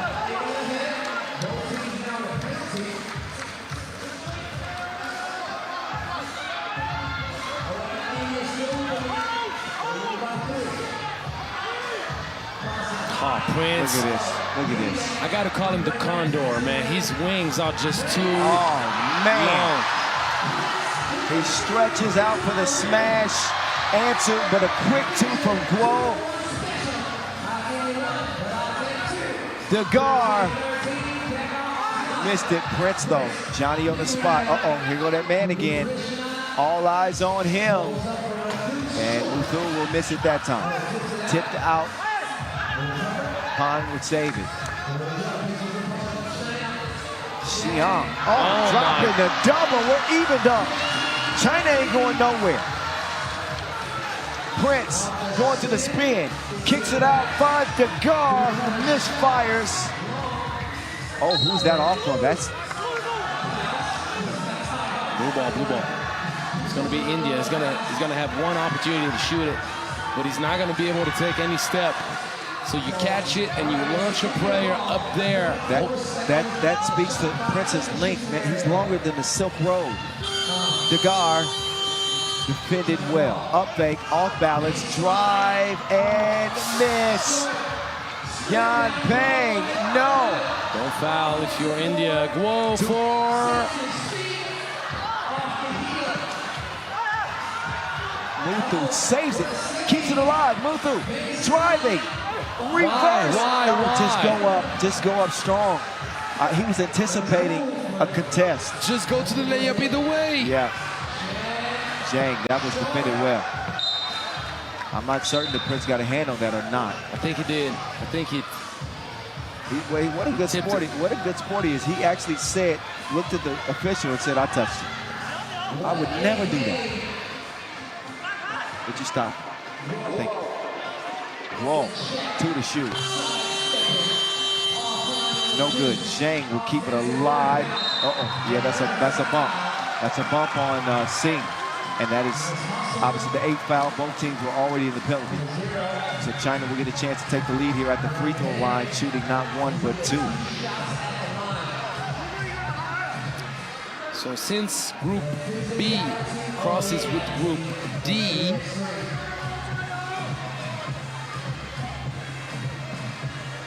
yeah, New Zealand, Qatar.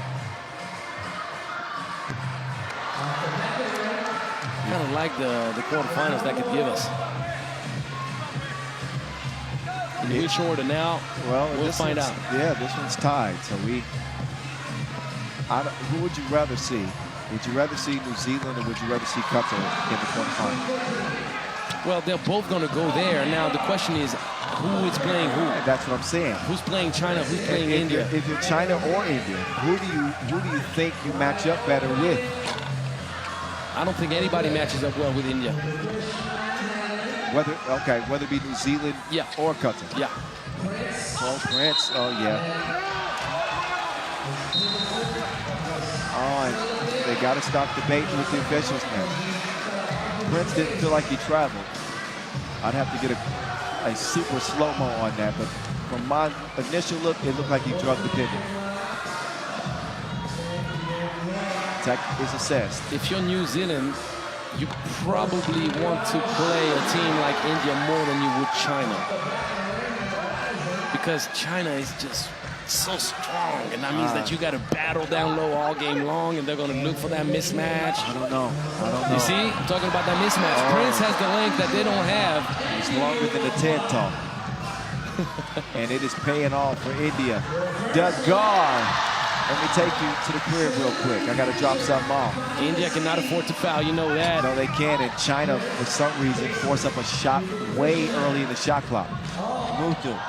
That is how you use your pivot. And his touch is more gentle than your grandmother's.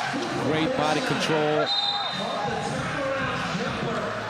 Great shot. You know, I always struggle with those 5-footers. That was pretty good from beyond the arc.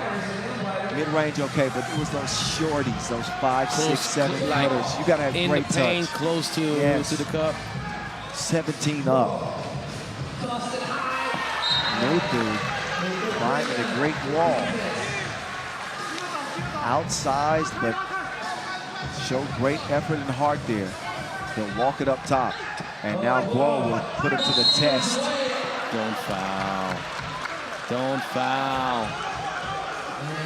Yeah, that's what you don't want to do because you know how many that is on India now, right? If you're beat, you're beat. Or no matter what, don't give an opportunity to the referee to whistle. And also, it's not about giving the referee an opportunity. It's a foul.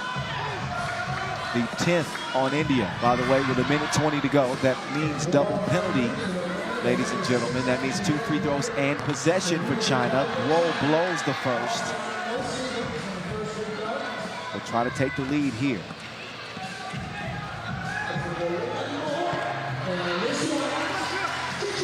Second one goes. Just make your soul glow.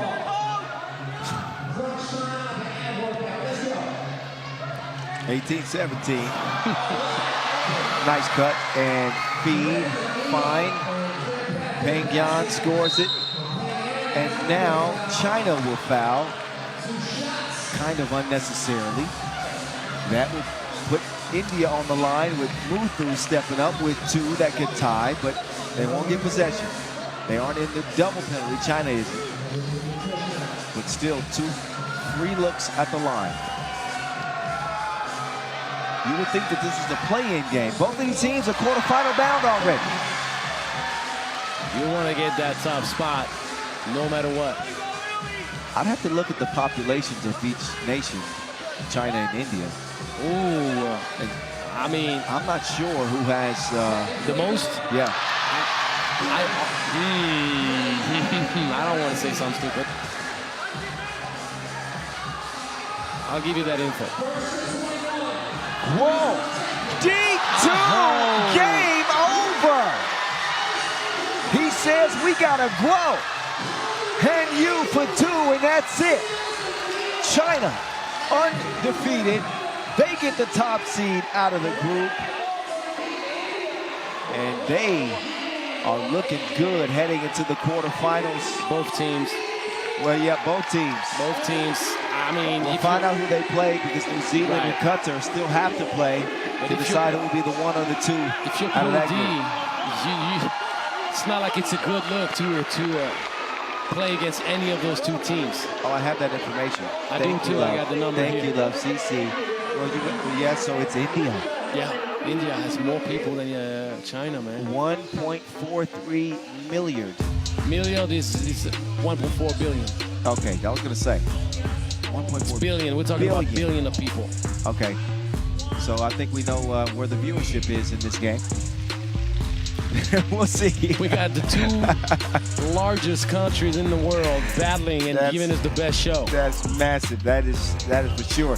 Came down to the final possession, a two-piece from Hanyu Guo as they outlast India in this 10-minute sprint. That'll do it for that one. 2 more games left. Women's Pool C action. Japan and Vietnam going for the top spot, followed by New Zealand and Qatar men. Enjoy the highlights. More action on the way. Don't you move because it would hurt our feelings. Don't do that. We're sensitive.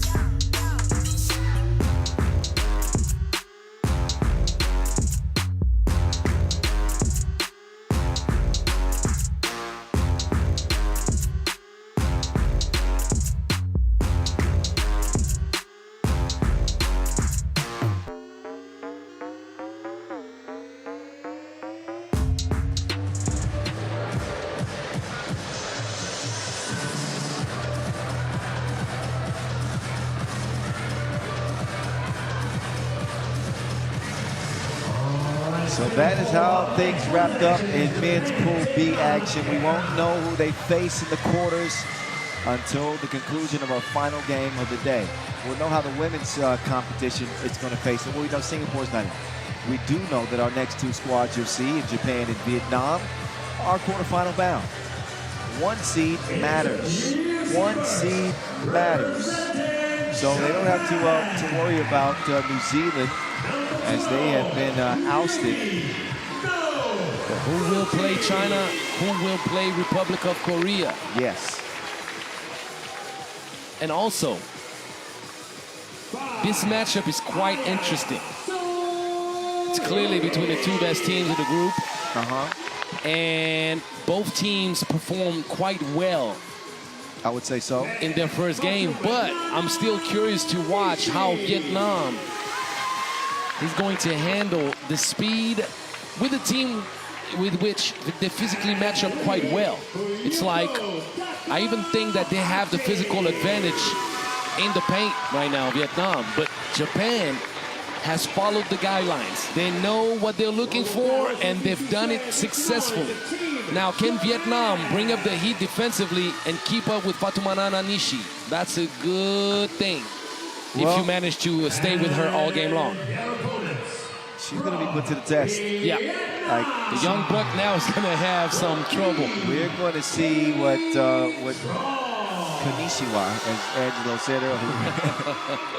You know, she'll say hello. This will be a good barometer, good measuring stick for her as far as where she stands talent-wise, going up against an experienced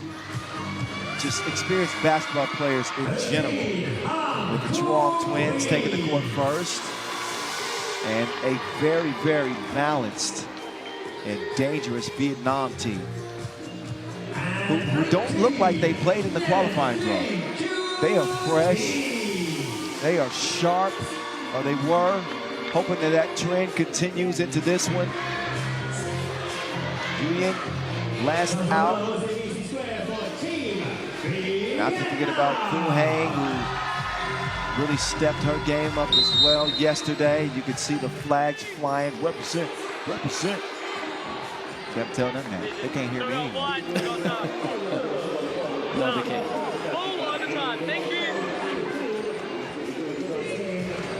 So they get a moment to warm up, and there's a star ready to shine. With the lights. I just want to catch Vanessa Devlin saying, "It's time to go, yo." Shout out to Vanessa Devlin.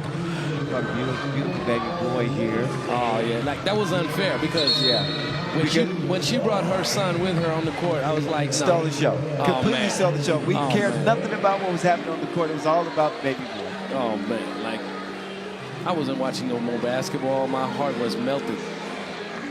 Greatest gift that you can have in this lifetime. We both know. You surely do. Big shout out to Wifey and my baby boy right now. It's like the #1 supporters. They just let the TV play all day and they listen to Papa speak on the live broadcast. That's love, man. That is just love. Let me tell you, Papa's doing a great job. You can be proud. But when he comes home, put him to work. His job is way too easy for him, I'm telling you. Ooh, first steal. Thievery is what we've witnessed to start the game. Oh, that was a nice finish right there. Steal and the deal from a player who's been relatively quiet for Japan. That was Yuki Noguchi. Maybe our first bucket of the day, actually. Foul on the floor. That is the call. This, again, in case you're just joining us, both of these teams are quarterfinal bound. This is not a play-in game. This is a positioning game. Right, it's a top seed battle. Vietnam have not lost the contest yet here in Singapore. Baseline, Jay. She will assist her.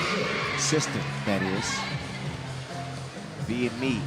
Chuang hooking up. There's a bit of bumping there, though. Yeah, Nishi took some contact. But this is the highest level of 3x3 in this region, so you can't expect to get those calls. Ain't no Jordan calls out here. I don't see no 2-3s out there. You mean no Los Angeles Lakers type whistling? No, it depends on who you play, or who you are on the Los Angeles Lakers. Meantime, easy filet. High trajectory.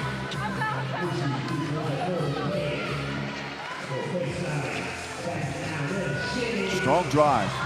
There's the length though. And that's where Vietnam have a little bit of an advantage. Good hands. It's the quickness that belongs to Japan. It's the length that favors Vietnam. Nishi turn around, gets nothing. Vietnam will come clear of it. 2-ball on the way. Oh, hits the heel of the rim. Whoa, whoa. Oh, that might have knocked some wind out. Yeah, because she fell on the ball. And also, looking at the fingers, glad that she doesn't look in pain. You'll see on the fall right here, that with the hand positioning, it's always kind of awkward. See right here. Oh, well, that didn't feel good. She's a tough cookie, let me tell you. That didn't feel good. I guarantee you, if that was Angelo, we'd be wiping his tears away and carrying him off the court. Beautiful execution. And you see, Vietnam is having a lot of trouble to guard those type of situations. They had trouble against Singapore, and Japan has done a really good job on this specific play. The shot from Nishi. Yes, Nishi. What is that, velvet? That touch was so soft from 17 feet. It ain't hardly touched anything. The net's barely moving. It was softer than satin. Satin, right? I said it right? Satin? Yeah. It touched the feel of satin. Yes. Whoa, steady defense is Saruni. That's the third steal of the game already.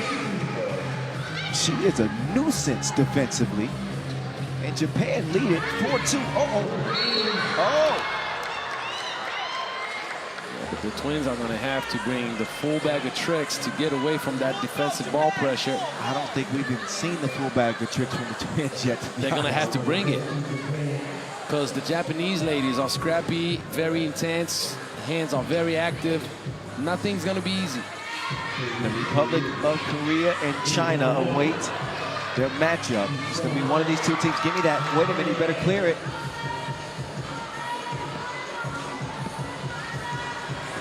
Oh, that's just tough, man. That can't guard it any better. No, that's just tough. Kaylin Tao Vietron with that last bucket. And this time it's me.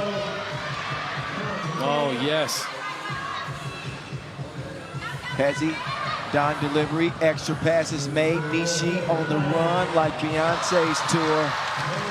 Kyle, I'm telling you, you got to put this Vietnam defense into those multiple options, multiple collaborations. You got to go with looks where they have to think about what they're doing defensively.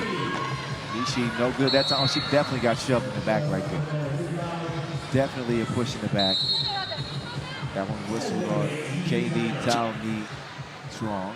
Japan is proposing multiple combinations, and those combinations is confusing the defense because Vietnam, which is pretty much built to be able to switch everything, right? But switching everything requires what? Communication, clear communication, and right now it's been lacking. And Singapore cannot capitalize on it quite enough, but we're talking about a Japanese squad that is much more crisp, that is much more able to make the right reads and keep up with the off-ball movement. And that's something that could give them a chance to not only be competitive, but who knows? Who knows? Action continues in a 5-3 game. Deuces are wild. That was crazy deep. Crazy deep. That's the kind of set play that Team France would love to use and has been known to use to free up a shooter. That was Takahashi, by the way, on that last two. Get it back to her. She gives it up. Unselfish. Selflessness. Nishi, no good that time. Loose ball. Who's it go to? Oh, what a hustle from Nishi. Can't squeeze it, though. The ball will go back to Japan. Yeah. Oh, will it? Yeah. I thought Nishi touched it last.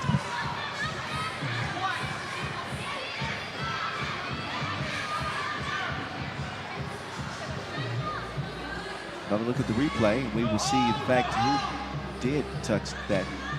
Oh, yeah, it's the right thing. That was the right call. Uh-oh, loose ball. Track down, corner, whipped over. She's already hit one, and she can get another. Not that time. Nishi is all over the place like toddlers to us. A lot of offensive rebounds for Team Japan. Nishi, cross, left, right, and get the scoop. Fatima Nana. I love her name, man.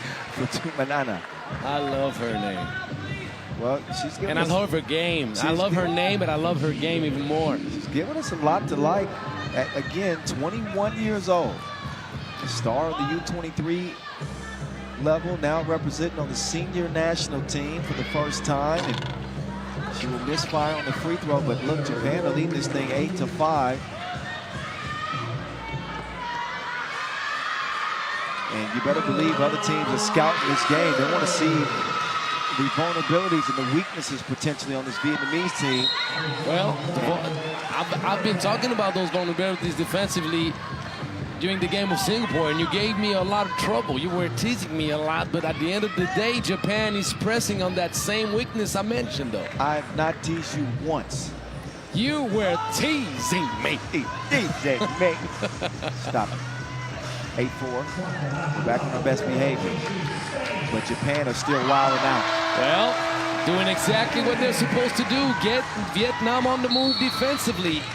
If you're playing idle ball, what I call idle ball, and most teams would look upon as like one-on-one oriented game, you play right into the hands of that physical defense.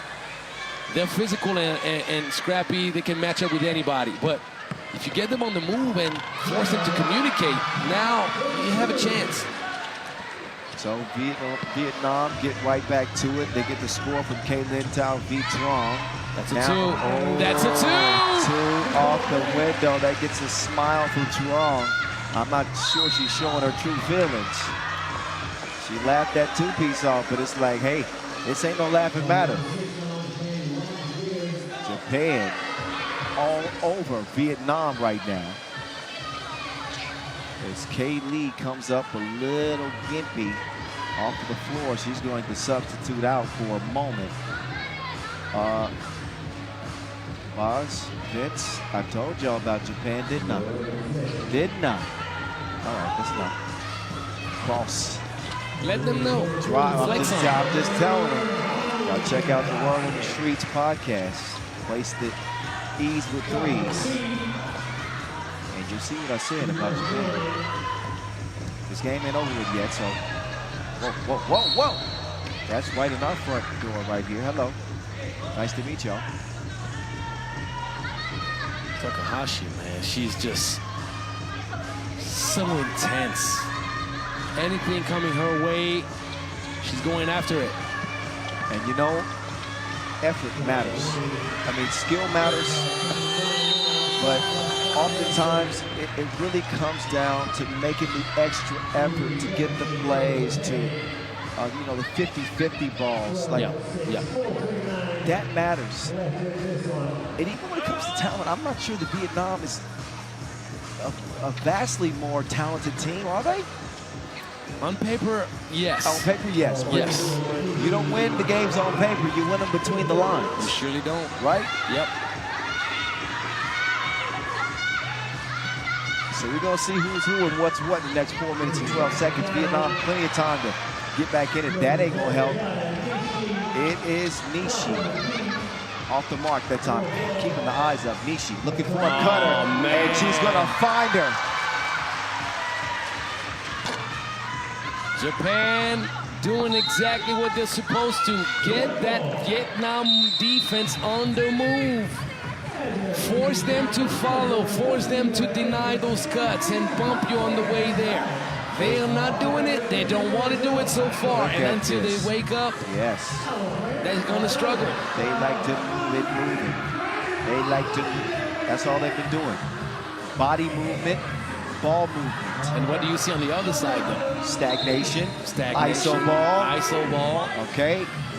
But that's what happens when you become too reliant on the talent, exactly, as opposed to the system. You gotta buy into the system. Even when you have the talent, you combine the best of both worlds, and it's gonna be hard for you to lose the game. I've been trying to ring the alarm, Kyle. I've been trying to trigger something because, you know, even though I'm commentating, I'm coaching as well. I'm trying to share information, and this squad from Vietnam has all the tools to be quite successful.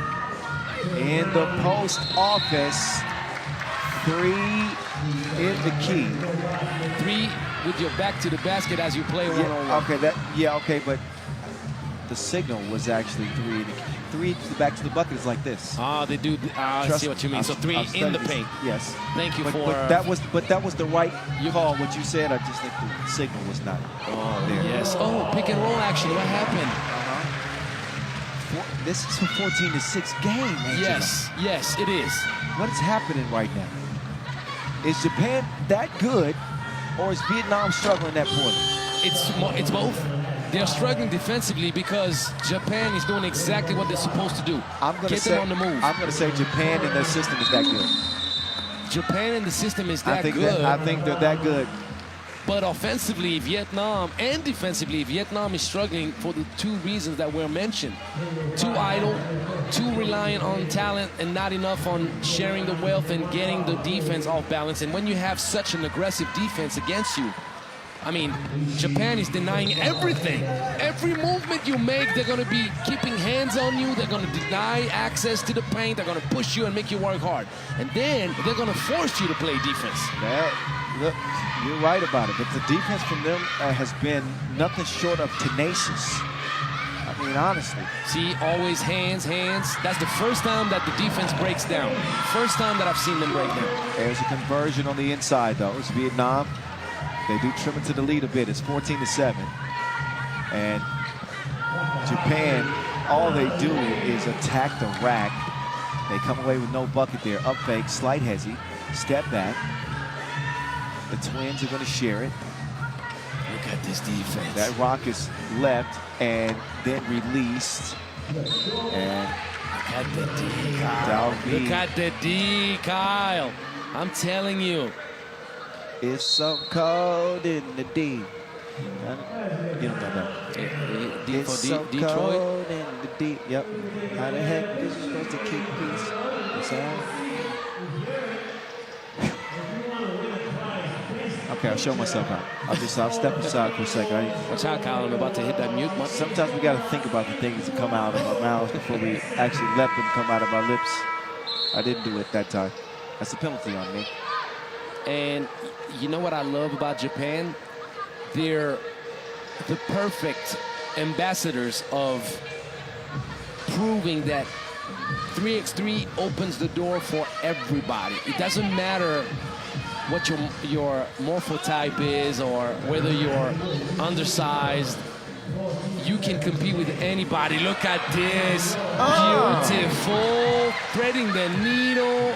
And Vietnam has been struggling so bad guarding the two-lady action on the ball. I'm telling you, Kyle, I've been trying to point that out since the last 2 games. If you put them on pick-and-roll situations, they don't cover it properly. They always either get caught up with 2 people staying on the ball, or they don't communicate well enough that the trigger point for the switch is on timing. There is a problem. Houston, we got a problem. Yeah, look, Japan, what a great combination of youth and experience on this team. And I think that this is one of those standout games. This is one of those signature performances, if they can hold on to win it. As that one is missed. Look at the rebound. Sarumi letting another one go. They'll keep on shooting, so eventually it's going to fall. Got to have a short memory. Erase that from the cachet and get back to it. Oh, snatch back, step back, no make, however. Yeah, but it's an out of rhythm shot. That's a rhythm shot. How about this game from Yuki Noguchi? She has been Gucci, indeed, in this game. The better team is winning. The better team. Not the better talent, the better team. Best analysis of the game. You are absolutely right. Oh, wait a minute. Nearly put together a beautiful play. Sarumi, though, to the corner. Look at that. They're so selfless. Sometimes too selfless. Yeah. Oh, where do you think you're going with that? Not to the top floor. Great timing defensively.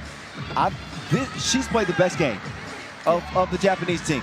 Yuki Noguchi met her at the front door like she ordered her. You have the wrong address. You were looking for 3B, not 3A. And another steal. And another steal. 17-9 though. 17-9 though. I did not anticipate this. I expected this to be a good game. I did not anticipate this. 1 minute to go. It would take a miracle for Vietnam to win this game. No miracle to be awaited. Japan, all gas, no brake pads. Nishi gives it up. 7 still to shoot, no need to panic. They got weapons all over the place. They don't come up with a button. Nope. 45 seconds and counting. Look at the defense, how high up they pressure. They stay on it. They contest everything. Man, this is the most uncomfortable I've seen Vietnam. Like, they're not themselves, and it's because of the aggression of Japan. They are themselves. That's the problem. They are themselves right now. That means that they're reverting to just thinking that they have enough talent to make the difference, but 3x3 is a daily reminder that talent is not enough. It's going to be a wake-up call. Yeah. At least they hope it will be. But the good thing for Vietnam, it has no consequence because they do go to the knockout round, and it's a new tournament. Yeah, new tournament beginning day 5. So if you got to get your butt handed to you in a certain way, well, it's the best time to do it. In a game where you know you still have to look forward to tomorrow. Rich Shank says the Gucci is more valuable than Gucci. For sure. I'm gonna have to check the Forbes list for that, but I know what he means.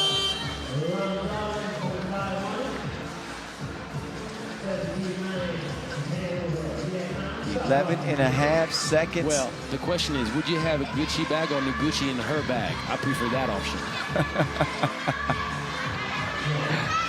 Cross, right to left. That's a nice highlight, but all that matters is that dub at the end, and that will belong to Japan. They say arigato gozaimasu. Goodbye, thanks for playing. That's your game. Wasn't really even close. Japan, far and away the better team in this one. They take the top seed out of the group. 17-10, the final for them. And that quarterfinal bracket is now set up. So who was the 1 or the 2 seed between China and... China top seed. China Republic top of seed. Korea number 2. Okay, so the Republic of Korea will have a date with Japan and Vietnam with China. Wowzers. It's going to be a great matchup in both games because it's really such a different style of play every time. So I'm so excited about those 2 quarterfinals right there.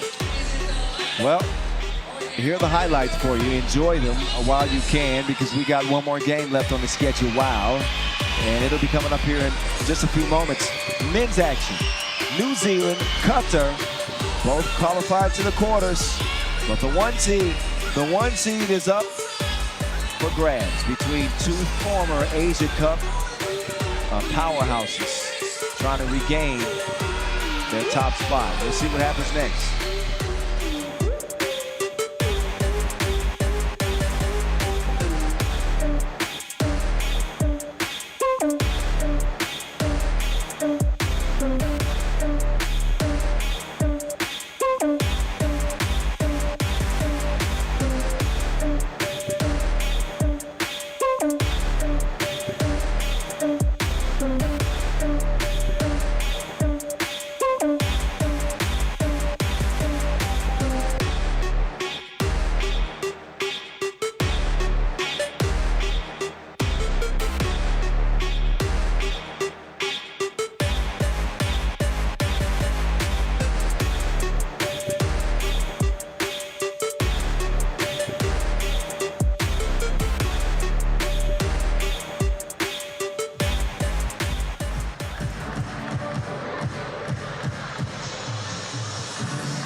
One last look at how that group turned out. Japan, I told you so. New Zealand, Qatar, Vietnam, that's Pool D. Men's standings in New Zealand and Qatar will now fight it out. Fight it out for the top spot. Qatar, who hasn't won gold at the event since 2013. New Zealand, who have never won gold at the event, but they've taken home silvers a couple of times. Craig Martin, he comes out. Qatar is the team that's been quite disappointing the last few years at the Asia Cup, Kyle. They've been struggling to figure it out. Say what you feel. Well, say what you feel. The involvement in 3x3 is undeniable, and Qatar always performs pretty well at the U18 World Cup, even though we won't have those anymore, but they're always present at the U23 World Cup. And you mentioned it, and the history books will speak louder than anything I could say, but once you've won a gold here at the Asia Cup, you have to try to keep up with the history you've set up pretty much. Like the standard is what it is. The phrase is, your reputation precedes you. Right. Precedes you. So coming in, you got to represent. So the last few Asia Cups, Qatar has been under par with what their own expectations are. Yes, they have underperformed for sure. But you know, the fact that they're so big and they wear you down, and it's tough to get rebounds. And they attack the basket a lot. They don't have great shooting. Although the young fellas, Abashu's coming along. But typically, they don't have great shooting. But they're just gritty. They're tough. They're going to make it a one-point scoring game. And they find themselves in positions to compete. Now they find themselves in position to take the 1 seed and give themselves maybe a more favorable opponent in the quarterfinals. We got 10 minutes on the game clock. We're going to find out. New Zealand, a pretty newly constructed team at this stage. Yeah. And I think this is more of a litmus test for them than it is for Qatar. I agree with that statement. And I'll go a bit further, though. When you think of the quarterfinal matchup right now, I don't think there's a favorable matchup at all. You don't?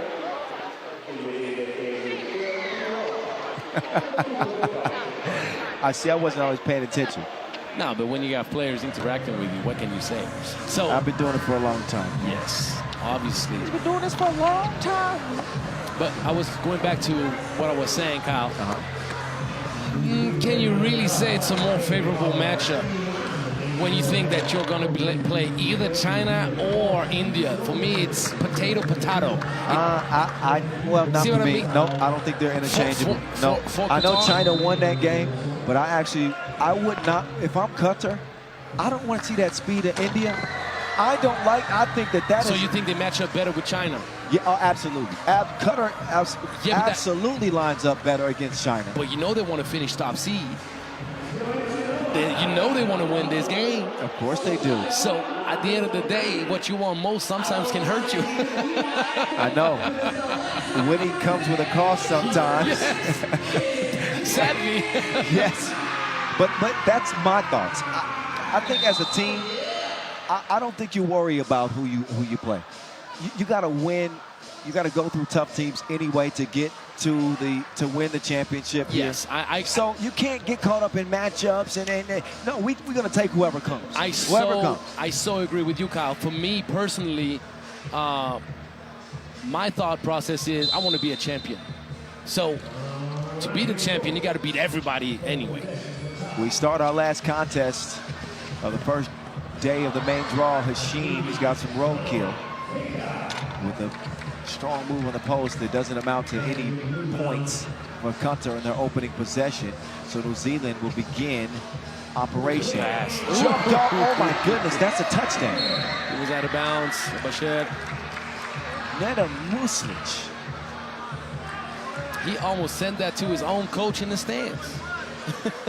That almost went to the first row. Yeah. Oh, back to back. They blocking more than an IG model. As Qatar putting the defensive pressure on New Zealand. Can you imagine how many blocks an IG model has to do daily? From all the trolls and all the thirsty. I wouldn't know. You look confused. I felt like I needed to explain that. No, you don't. Oh, this wasn't good. Okay, I'll show myself off. Don't worry. I'll tell you what, though. New Zealand is going to have a day trying to match up physically with Team Qatar. I think anybody. And finishing second seed, they would have to play against China, which is pretty much the same type of deal for them. I think any team is going to have a tough time matching up physically with Qatar. Saeed decides to give it up. He That's 3 seconds in the paint. He didn't really put his young fella in a great position there. Nah, he dropped it off to him late in the shot clock. Plus, he was already in the paint. Yeah, so just take the shot. Right.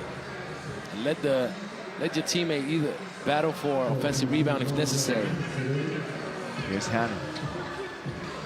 The New Zealand women have already been eliminated. Oh, that's a foul.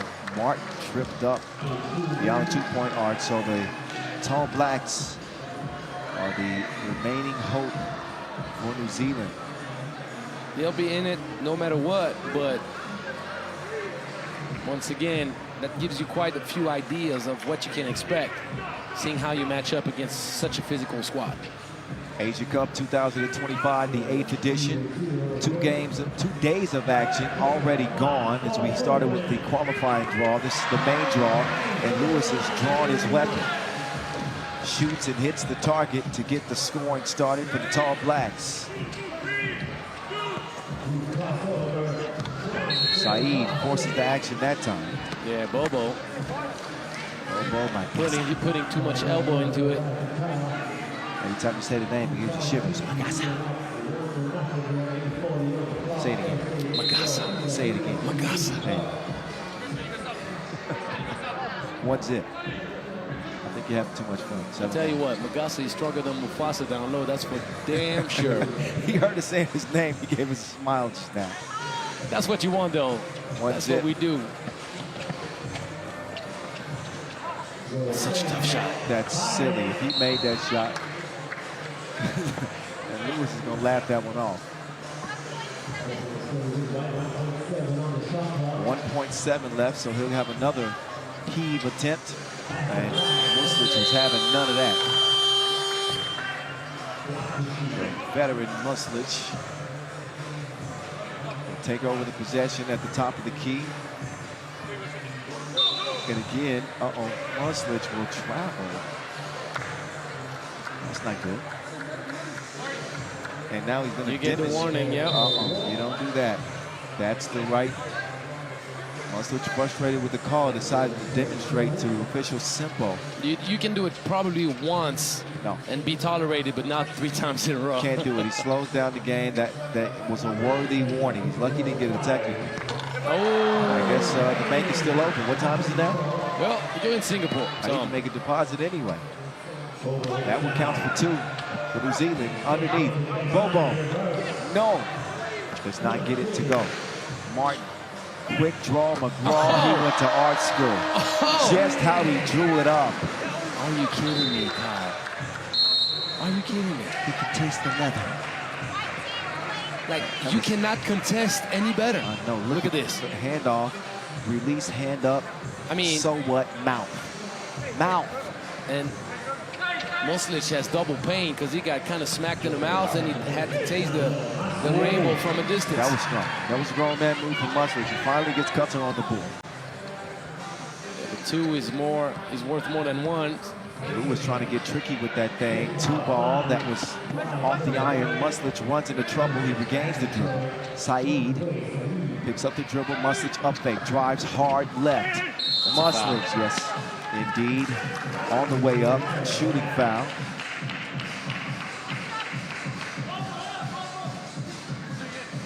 And up to the line goes Neda Muslich.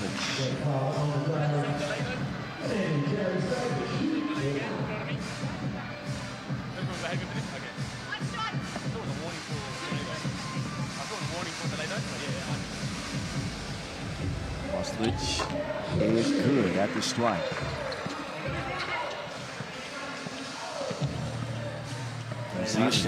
So lengthy, man. Trying to exercise their fleet of footness. That is a foul on Muslich. He doesn't want to begin arguing with any officials anymore because Muslich mentions something that is real, though. The kick of the leg from Lewis that could have been called against him. So the call is on the arm, but the leg mention is actually truthful. Lewis needs to watch out on that. Right now, his focus is on hitting his second free throw. New Zealand, who had jumped out to a 5-0 start, they will still lead this game by 5. It is 7-2, however. And there's Hashim dropping off the floater. The kid has improved, man. He has. His game is really going up. He's so much more confident now than we've seen him in years past. I think he's ready to kind of take on the mantle of being the go-to player, really, offensively on his team. I think the best options are Saeed and him. Yeah, and he's the best all-around option, too. Yeah. Because he's the one that can play the pick and roll. Because they're not a typical squad. They don't have a main creator that will be the main option on pick and roll situations, or a guy that's going to create off the dribble as efficiently. But when you really look into his skill set, Mohamed Abashir is that guy. He's that tall wing that can put the ball on the ground, use the mismatch and punish you with his back to the basket. But he'll knock down the 2 now. He's done it, obviously, in the first game of the main draw. And he has a little touch in the paint, little floaters, little... The one thing I'd like to see from him, I'd like to see him just a little bit more aggressive. I think that it's a given now that this is going to be his team going forward. It already is. I'd like to see him assert himself a little bit more. Lewis, 2-piece, no biscuit. 9-3. We just saw a game controlled. Oh, Donovan, he is vicious with that spin move. Yes, he is. The skill set is there. No denying that. Jab step. Tonji. Floater. No. But it is Lewis on the spot again. At the right place at the right time. My first time seeing him. Bobo will score it. The first impressions are lasting. Tonji, extra pass, up fake. You got to take Oh, it. they're just playing with him now. They are toying with him like Happy Meal, and Lewis is hotter than Stifler's mom. 12-5. My goodness. That is such a great quote. That is such a great quote. You know, those aren't my words. That's from the movie. Oh my God. That is such a funny 12-5. Am I lying though? That is such a funny one. Hey, the thing is this: when you can ally funny with truthful, that's when you got the game winner. I'm gonna get in trouble for that one for sure. I'm sorry. I'm apologizing in advance. 12-6.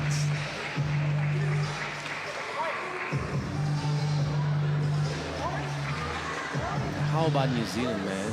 Those young bucks. Let's remind everybody, we're only talking about a bunch of 21 and 22-year-olds. That's the U23 Nations League squad from New Zealand that is out there playing with the seniors, saying, you know what? We got next now. We are not going to wait. We ain't got next, we got now. That's the mentality of the Tall Blacks. Right now, they are beating up on Qatar. Up fake, step back, two-piece, no. Muslic lofted it inside, and Bobo couldn't hold it.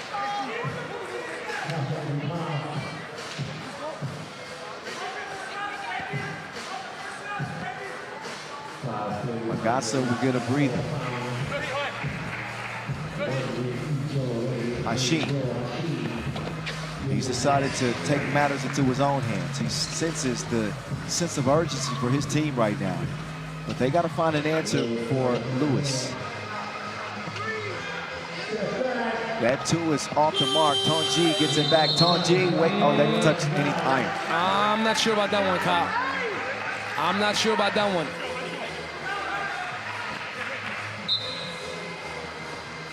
I'm not sure about that one, Kyle. To me, there's some iron that's been flirted with. You're going to have to take that up with the officials. Well, the officials, I think, are going to check it. I'm going to tell you right now, I'm on their side. All right. I'm done hazing. I'm done booing. But I do agree with you. That was a close one. That's a close call there. Yeah. Look, we'll see it right there.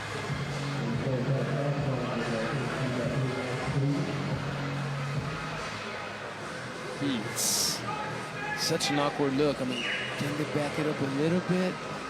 Just a little bit. Hey, look at that. To me, it does at that corner. But the thing is this. We got one simple look. They got multiple angles at the table. So, let's see. So, okay, didn't touch. What can I say? Shot clock violation. That's why you go to the table. That's why you go and check those multiple angles. You know, we didn't always have the IRS. Like, we developed so much in 3x3 over the last decade. Oh, follows up. Muslic makes it 12-8. Hanan has not been able to get loose in this game. And Saeed got lost.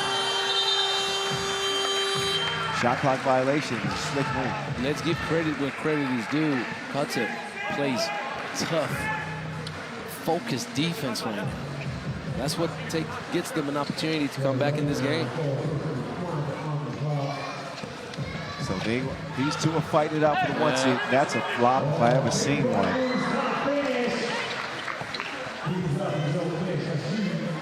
Sometimes that'll get you a technical. Didn't happen that time. Oh, the stop and go, red light, green light, and then the foul call on Hashim. Got to put Martin on the line.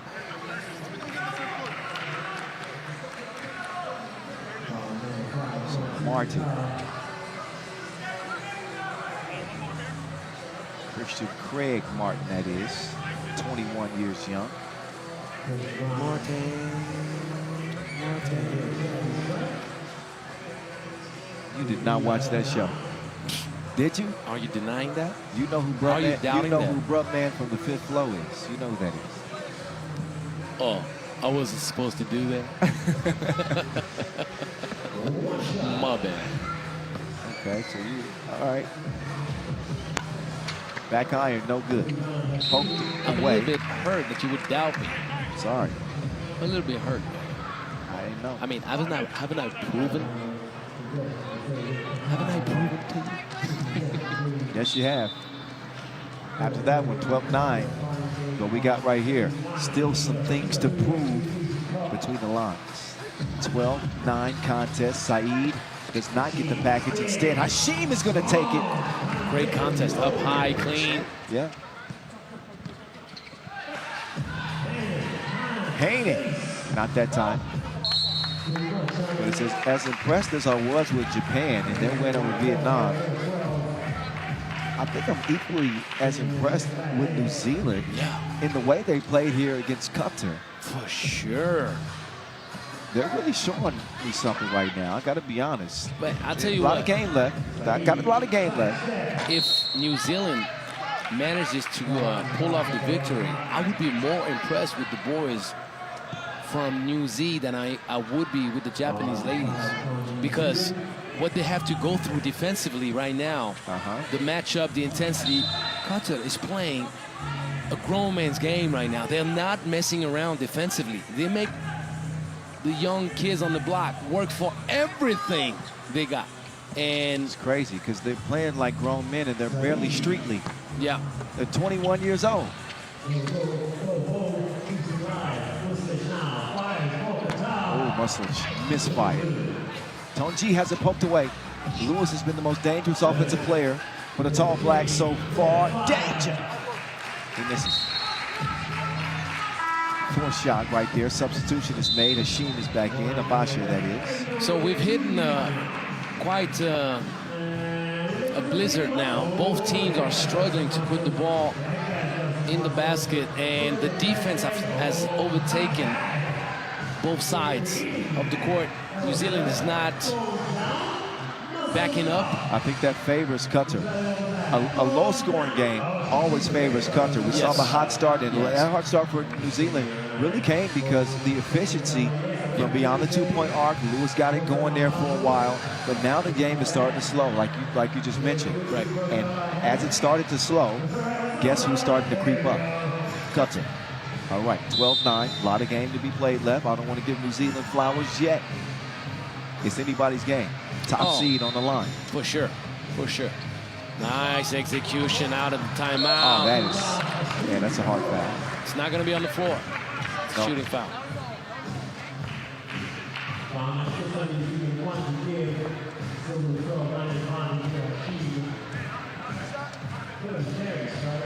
Hashim up to the charity stripe. This is the last contest of the day. Believe it or not. It went so fast. It did go by so quick. But that's us comparing to the first 2 days. How many games did the qualifying drop? 49. 49. This is like a snack. Yeah, we'll have a total of 89 at the end of the event. 89 action-packed games. That's a treat. What a job. What a blessing. Indeed. Hannon. He will miss it. Stays on one big toe. Fakes. Nice. Kicks. No. Bobo will scoop it out to Hashim. Hashim drops it off. Can Bobo squeeze it? Who touched it last? It's a bad pass. It's a bad pass. If you're Abasha, either you throw it up there and Bobo will have a day snacking on the rim, but if you pass it, it has to be spoon-fed. You got to give it right into his hands. Mustache gives it up. Hashim. He knew that was off on the release. We can see it from here. 3 minutes to play in this contest. Pool D showdown for the top seed. New Zealand trying to orchestrate some offense. They're going to have to go back to the drawing board. Tanji had the right idea, Kyle, but he just anticipated the run out a little too much.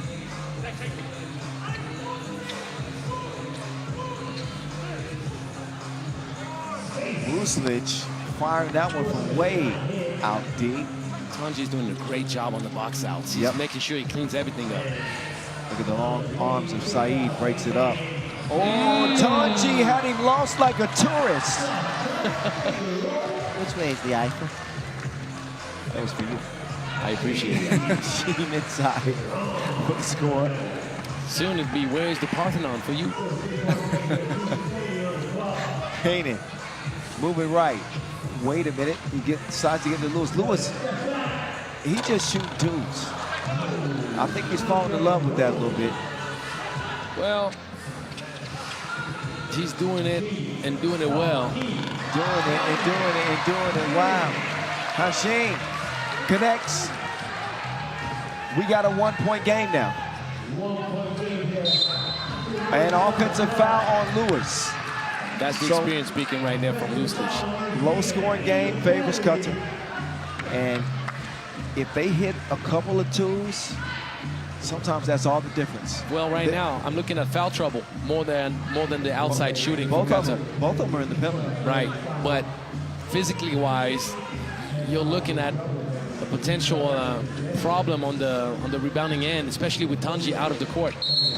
And that's what I was trying to talk to you about, Kyle. It's like, without Tanji right now, you're going to suffer on two aspects. You're going to suffer on direct matchup with one-on-one action in the paint, and you're going to suffer on securing the defensive board. And you're going to potentially suffer at the free throw line, because Qatar are going to, it's not like they're going to stop applying pressure. It's what they do anyway. They're not, they don't put a bunch of twos up. They're not a volume distance shooting team. They punish you on the inside, they drive, and naturally more whistles are going to come. And if they're consistent at the stripe, I think they'll have the advantage. They certainly have the advantage on the scoreboard now, as they turned a 5-point deficit into a 1-point lead. This was 12-7. 12-6 at one point. 13-7. Yep, 12-6, 13-7. 6-point deficit erased.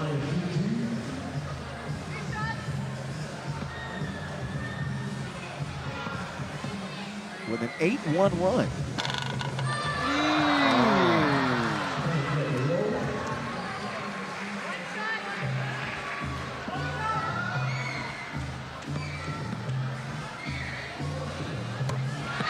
Second one does go. Back even. 14 all, minute 35 left. Inside they go to Abasher, and he is Abasher. Whoever's defending him in the post, jump hook is soft. Hayden, they could use a two-piece from Hayden. Rebound. I think that, Qatar touched that last ball. Back over to the Tall Blacks. Right.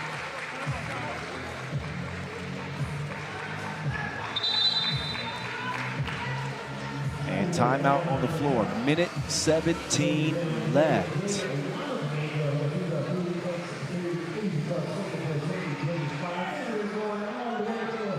So today we've seen groups B and D in the men's competition and A and C for the women's competition. Tomorrow it'll be women's B and D and men's A and C. So that means we'll get to see both of the Australian teams. We'll get to see the Mongolians. We'll get to see the men Iran. from Singapore. We'll get to see the men of Singapore. Japan in the men's Japanese bracket. men. And so we got a whole lot of good games. We got some heavy Mongolian women and men as well. It's going to be quite the show. Well, let's just say it that way. If you miss the action, then something's wrong with you. I agree. 3x3 is different than any other sport that you'll see. It's, well, can we say and be pragmatic about it? It's the best sport in the world. That's right. Let's just say it the way it is. It's extreme. It's extremely good. I couldn't have said it better myself. You're right, 15-14. I think we're going to have a great finish to this one as Martin leans back and kisses it off the glass. Great body control. Hashim. That's a great body contest. Lewis making sure he doesn't foul. And typically, you would think that Lewis would be barbecue chicken in that matchup. It was not. Lewis, that was deeper than the Cook straight. Straight cash. 17-15. And an offensive foul will give it back over to the Tall Blacks.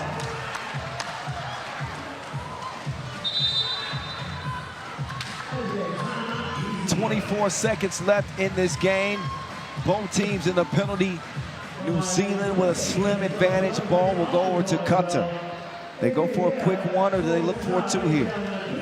I think New Zealand will take whatever they can get their hands on. They'll get whatever they can. It doesn't really matter. If they have a wide open two, it's part of their identity. They'll shoot that too. If they can get to the cup, provoke a foul, or maybe get a layup, they'll be happy with that as well. They have the control right now. They're up two with the ball. I don't think they can take a lot of time to get to that decision. If they got a new clock. This possession could determine the whole game. Yeah, but I would eat up as many seconds as I can. Yeah, of course. For the Tall Blacks, New Zealand in possession. Yeah. Lewis with the rock, left wing. They're going to use some clock. Lewis lost it inside. Tanji missed it. Got it. The huge offensive rebound. Huge. That's perfect for New Zealand. Just got to keep control of it. Oh, but it's stolen. Oh my Got to God. get cleared. Saeed looks up top. Muslich, two ball on the way. He misses it. Would have tied it. Shoulda, coulda, woulda. Qatar had their chances, but it's the Tall Blacks that remain unbeaten. They take the top seed out of the group. And what an effort from a squad that we didn't know what to expect from. New faces. But New Zealand still looking strong at the Asia Cup stage as they hold off a strong Qatar team. Way to play. Don't leave me hanging, young fella. There you go. All right. Oh. Hey, I'll tell you what. We're going to have two quarterfinals where you're getting the matchups of the similarities. Meaning you get the quickness and athleticism and length of India going with the speed and outside shooting of New Zealand. And you're going that matchup right there. Oh my goodness. And then New Zealand. That's gonna be nice. And then you're gonna have the matchup between China and Qatar, which is gonna be like, you don't want to be the cheese slice in between the two bread pieces going at it in the paint. Like, these aren't contrasting styles. Right. These are who can play the same style the best. Pretty much. China pretty much loses. They do have some guard play. And with New Zealand and India, that matchup is going to be sick. Hey, man, circle that one already. That one's going to be nice. Right. Here's a look at the highlights. We'll let you enjoy those as we get ready to bring the day to a close. It's a lot of fun today. I gotta say, we knew that the competition was going to kind of level up. Yeah. Right, because we reached the main draw, and it certainly lived up to the hype today. We got one more day of pool play to solidify those quarterfinal spots. As 5 days full of fun will continue here in Singapore tomorrow. So again, a few more looks at the highlights. We'll show you the final results of the day, and then we'll tell you what to look for tomorrow, what time you need to join us. Stick around. Don't go away just yet.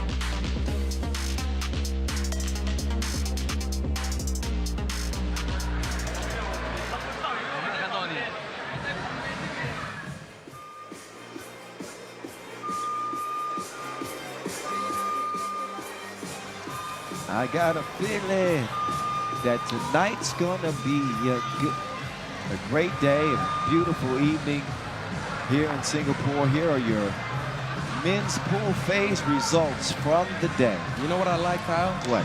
I like the fact that tomorrow morning you're going to come to the coaching forum and show the support. I love it. I appreciate you. You know what? I will be looking at the back of my eyelids while you were there teaching some young, impressionable minds about 3x3. You have fun with that. I will, that's for sure. I'm old, man. I'm going to get some sleep, and I'm going to come fresh and ready for tomorrow's action. They got a tough act to follow because today was good. Yeah. Again, your Pool D standings. We just saw that final game between New Zealand and Qatar and how that finished up, and that will set at least half of the quarterfinal brackets. So we will have a winner, a runners-up, and a third-place finisher by the end of business, day 5. Women's pool phase results. New Zealand got off to a good start with a strong win over China, but an injury to Smiler didn't allow them to have a substitute in their second game against the Republic of Korea. They got blown out and ended up losing out on the quarterfinals. So congratulations to the 4 squads that are in each gender's competition. 4 more will be added tomorrow. So China and Republic of Korea will play on out of that 3-way tie. China scoring the most points out of that group. And finally, women's Pool C, Japan. Look out. Look out. Vietnam survived. Singapore, not enough to continue. So we will see all of those teams on day 5. Day 4, oh, that's tomorrow.